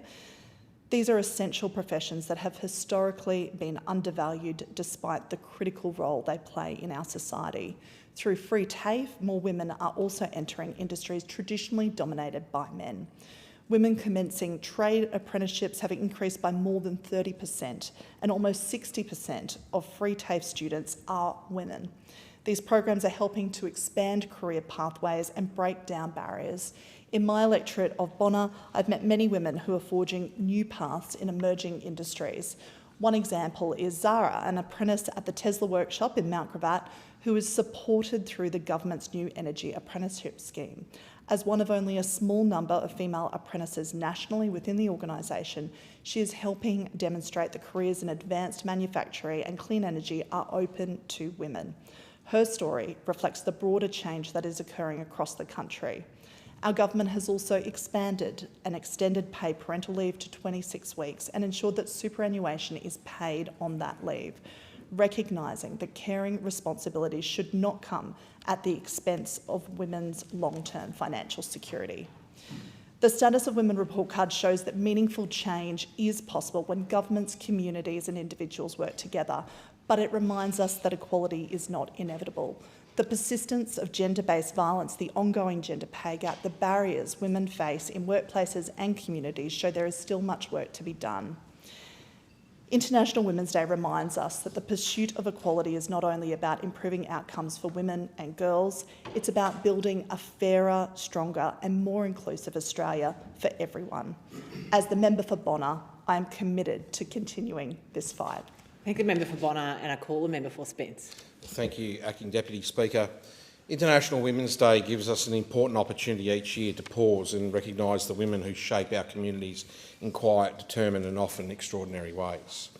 It is a moment to celebrate achievement, to acknowledge leadership and to recognise the countless contributions women make every day to families, workplaces and community life across Australia. Over the past week, I had the privilege of attending the Burundian community of South Australia's International Women's Day celebration with Minister for Multicultural Affairs South Australia, Zoe Bettison, and Mayor of Playford, Glenn Doherty. A warm and welcoming gathering that brought together families, community leaders and women from across the Burundian community. It was a wonderful opportunity to celebrate women's achievements, to share stories and to reflect on the role women play in strengthening multicultural communities here in Australia. Events like this are incredibly important. They create space for connection, for reflection and for recognising the many women who contribute to building vibrant, resilient communities far from the countries where many first begin their journeys. Australia's story has always been shaped by migration, and communities like the Burundian community here in South Australia are a powerful reminder of that strength that cultural diversity brings to our nation. A division has been called for in the House. The proceedings are suspended to enable honourable members to attend the division. The proceedings will resume when the Chair of the Federation Chamber is resumed at the conclusion of the division or subsequent divisions.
I call the member for Spence in resumption. Thank you, Acting Deputy Speaker. The women in that community are leaders, mentors, mothers, business owners and community organisers. They help preserve culture and tradition while also building opportunity for the next generation of young Australians. I want to take this opportunity to acknowledge and thank Emmanuel Bismana, President of the Burundian Community of South Australia. Emmanuel's dedication to his community is evident in everything he does. Through leadership, organisation and an unwavering commitment to bringing people together, he continues to create opportunities for the Burundian community to connect, celebrate and support one another. Leadership like that strengthens not just one community but the broader community we all share. It was a privilege to attend this event and celebrate the achievements of Burundian women who are making a positive difference here in South Australia. These gatherings highlight something very important. When women from multicultural backgrounds are supported and empowered, the entire community benefits. Their voices, experiences and perspectives strengthen our national story. They help shape a society that is inclusive, compassionate and forward-looking. As a federal member for Spence, I often reflect on the remarkable women our electorate is named after. Remarkable women, I should say, Catherine Helen Spence. Catherine Spence was one of the most influential reformers in South Australian history. She was a writer, a social advocate and a passionate champion for fairness and democratic reform. At a time when women were largely excluded from public life, Catherine Spence stepped forward and made her voice heard. She advocated for electoral reform, for education and for more just and for a more and just and representative society. Most famously, she became Australia's first female political candidate, running for election at a time when women were still fighting for the right to vote. That courage, that determination to speak up and advocate for change, helped shape the democratic institutions we know today. Her life reminds us that progress often begins with individuals who refuse to accept the limits placed upon them. Representing an electorate named after Catherine Spence is a great honour. It is a constant reminder that leadership means lifting others up, expanding opportunity and ensuring that every person, regardless of background, has a chance to contribute. The women we celebrate on International Women's Day carry forward that same spirit. They lead in business, in sporting clubs, in volunteer organisations and in communities across the north. Another event I had the pleasure of attending recently was the Gawler International Women's Day breakfast with James Agnes, candidate for Light, Mayor Nathan Shanks and councillors from town of Gawler. This event has become a cherished tradition in the local community, bringing together women from across Gawler and the surrounding districts to celebrate leadership and community service. This year's breakfast was held at Nixon's Function Centre and it was completely sold out. The strong turnout says a lot about the value of Gawler community placing on recognising women's achievements and sharing stories of leadership. Guests gathered early in the morning to listen to a powerful and deeply personal address from Nicole Dempster, coordinator of the Haven in Gawler. Nicole spoke candidly about her remarkable 40-year career with the South Australian Police. It was a career defined by dedication, professionalism and service to the people of South Australia. But Nicole's story did not end with her time in uniform. She also shared her journey of confronting and recovering from post-traumatic stress disorder. Her willingness to speak openly about that experience was both courageous and inspiring. It reminded everyone in the room that strength is not just about perseverance through difficult moments. It is also about having the courage to seek help, to heal and to support others facing similar challenges. Her story resonated deeply with many in attendance and reinforced the importance of supporting mental health and wellbeing in our communities. The breakfast also recognised a number of extraordinary women whose dedication to community life in Gawler continues to make a lasting difference. These women represent the very best of local leadership, service and volunteerism.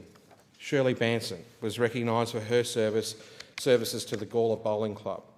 Anne-Marie Bookman was honoured for her long-standing work supporting Gawler's environment and ecology. Melissa Hardy was acknowledged for her contributions to the Gawler Town Band, helping sustain an important cultural institution in the community.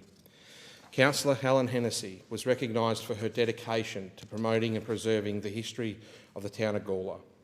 Sarah Henson received recognition for her work in business and for her charitable initiatives, including her involvement with Love for Lobes. Erica Kokoschki was celebrated for her service to the Gawler View Club. Mary Louise Lees, was acknowledged for her work with the Rotary Club of Gawler, contributing to projects that support the community locally and internationally. Katrina May was recognised for her service to the Gawler business community and her ongoing support for local enterprise. Karen McCall was honoured for her enduring commitment to the Williston Football Club, supporting generations of local players and families. Jane Polito was recognised for her service to the Gawler and District Tennis Association, helping grow participation in sport across the region. Sondra Taylor received recognition for her contribution to the Gawler Show, an event that has long been a highlight of community life. Tanya Veldkamp was acknowledged for her service to the Gawler Agriculture, Horticultural and Floricultural Society. Belinda Wellington was recognised for her advocacy on women's health issues, an area of work that has helped raise awareness and support many in the community. Bianca Williams was honoured for her contributions to Co-op BLGW, strengthening local cooperation and community initiatives. And Kim Wright was recognised for her enduring commitment to the Gawler community through years of dedicated service.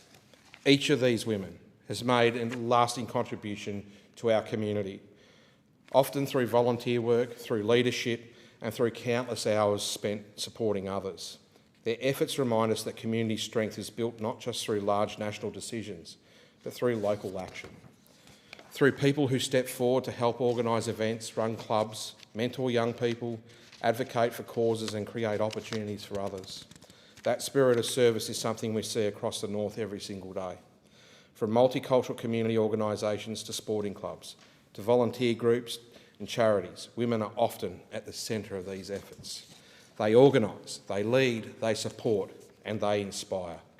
International Women's Day is an opportunity to celebrate those contributions, but it's also a reminder that the work of advancing equality and opportunity continues, ensuring women have equal access to education, employment, leadership, and community participation remains a priority. Because women who succeed, communities grow stronger, families prosper, and societies become more inclusive and resilient.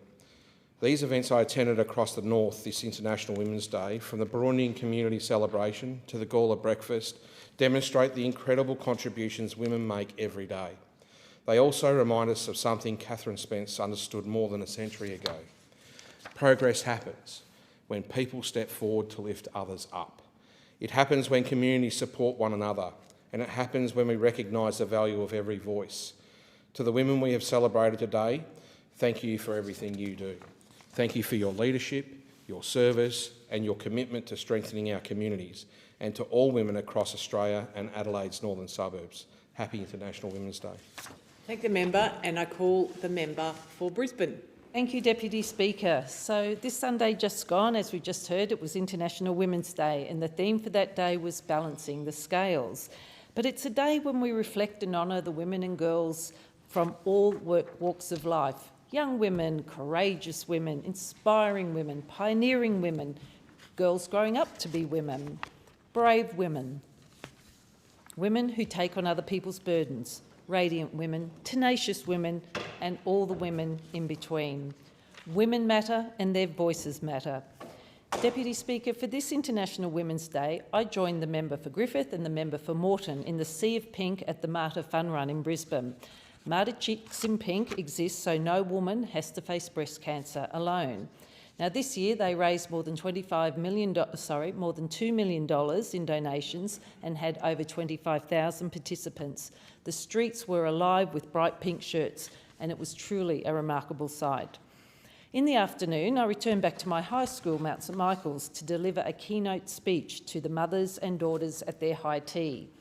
At the event, I spoke about the importance of backing yourself and leaning into your values. I shared my story that speaks to how young girls and women have a place in our world. They can lead and they can make a difference. How, as others before us have done, we can use our experiences, our courage and resilience to better balance the scales. And while I believe each of us can make a difference on our own, I do believe we need women in decision-making roles to make those scales tip more quickly. Now, I'm not talking about pushing men down, I'm talking about making sure we all rise. It's not a zero-sum game. There's not one winner nor one loser. So balancing the scales is not about asking for special treatment. It's about ensuring that when decisions are made, whether it be in this House, in business, in schoolrooms, in the churches, in homes, women are present. Now, here in Australia, we are beginning to see some real change take form. And throughout history, I think it's fair to say that Labor has been a progressive force for women, establishing many of the reforms and initiatives that continue to drive gender equality to this day. But having women in key government decision-making roles had been slow. When I think about the first federal Labor woman in Cabinet, it was Senator Susan Ryan, and that started back in 1983. What a trailblazer she was, the architect of the Sex Discrimination Act. And slowly, over time, more and more women were elected to Parliament and have taken on significant roles. In our party, how can we forget Julia Gillard, who became our first female Prime Minister in 2010? Now jump forward 16 years, and what do we see? This Labor government, the first majority women federal government, with women making up 52% of the Labor caucus. And the Albanese Labor government's cabinet is now the first ever federal cabinet to be gender equal, with women comprising 11 of the 22 positions. The representation of women in Labor, though, is not by accident, and I talked a lot about this on Sunday. On the 26th of September in 1994, the ALP made a historic decision to introduce quotas for women. It was highly controversial. I remember it at the time. There were arguments on merit versus tokenism, but over the time, the party found accomplished women to run for seats, and that rule changed a culture and a process. And the facts speak to its success. The Parliamentary Labor team swelled from under 10% women in 1989 to over 50% now. Further, in May last year, 7 of the 9 representatives who won in Queensland were women. Their CVs are impressive and they're doing a great job. The tokenism argument is gone. Now, we know that getting women elected matters because it means we can drive change that women need. We make up half the population, and yet our issues were often misunderstood or dismissed or ignored. And I want to say to women all across the country and in my seat of Brisbane that you matter, and this Labor government is listening and is delivering.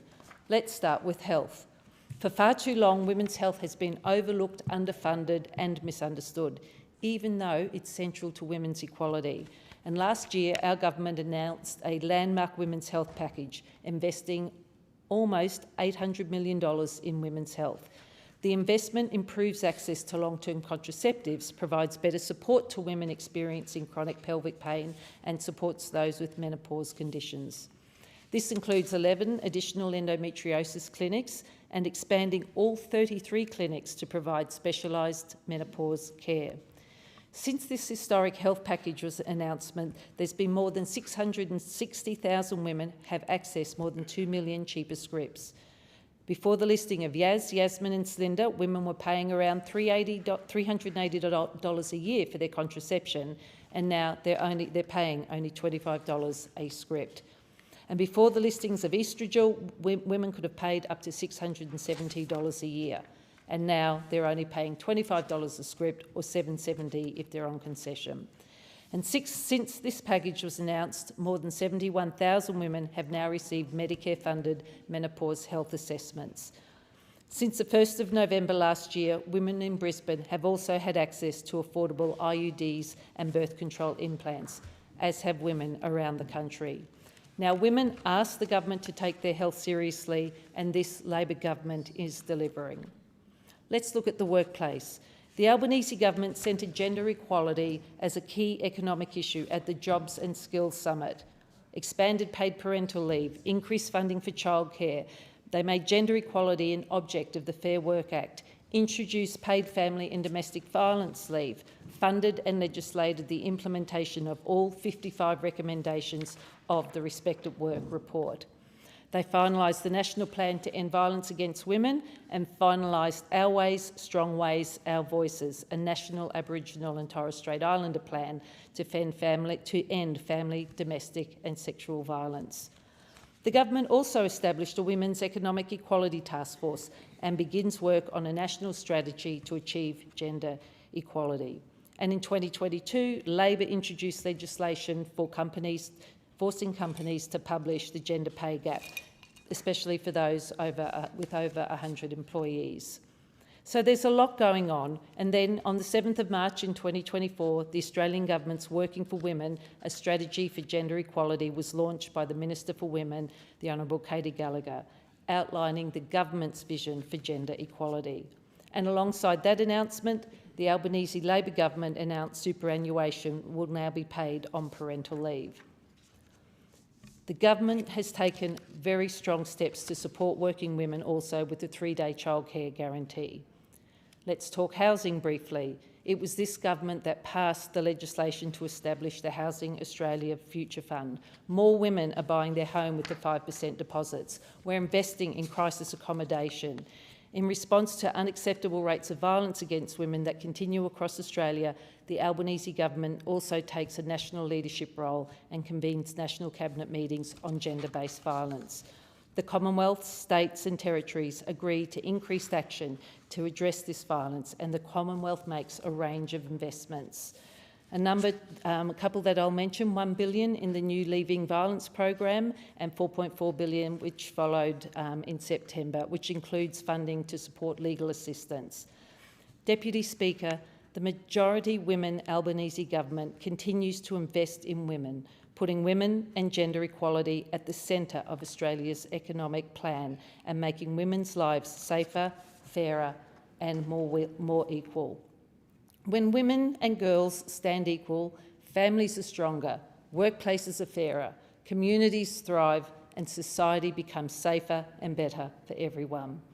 Now, government plays an important role in driving change for women and girls across the country, and this government, as you've heard, has done a lot.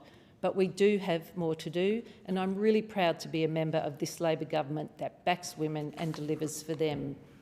I also say to the women across the country and in Brisbane, if you're questioning yourself, and we had some of these discussions at the event at Mount St Michael's, if you're questioning yourself, just think a little bit.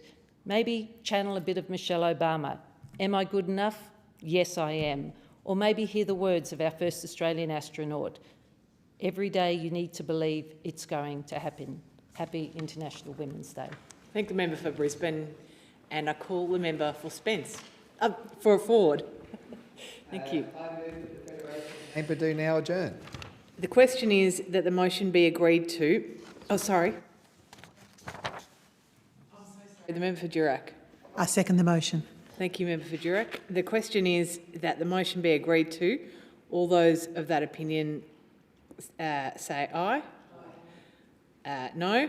I think the ayes have it. The Federation Chamber stands adjourned until 9:30 a.m. on Thursday, the 12th of March 2026. Thank you very much. Perfect timing.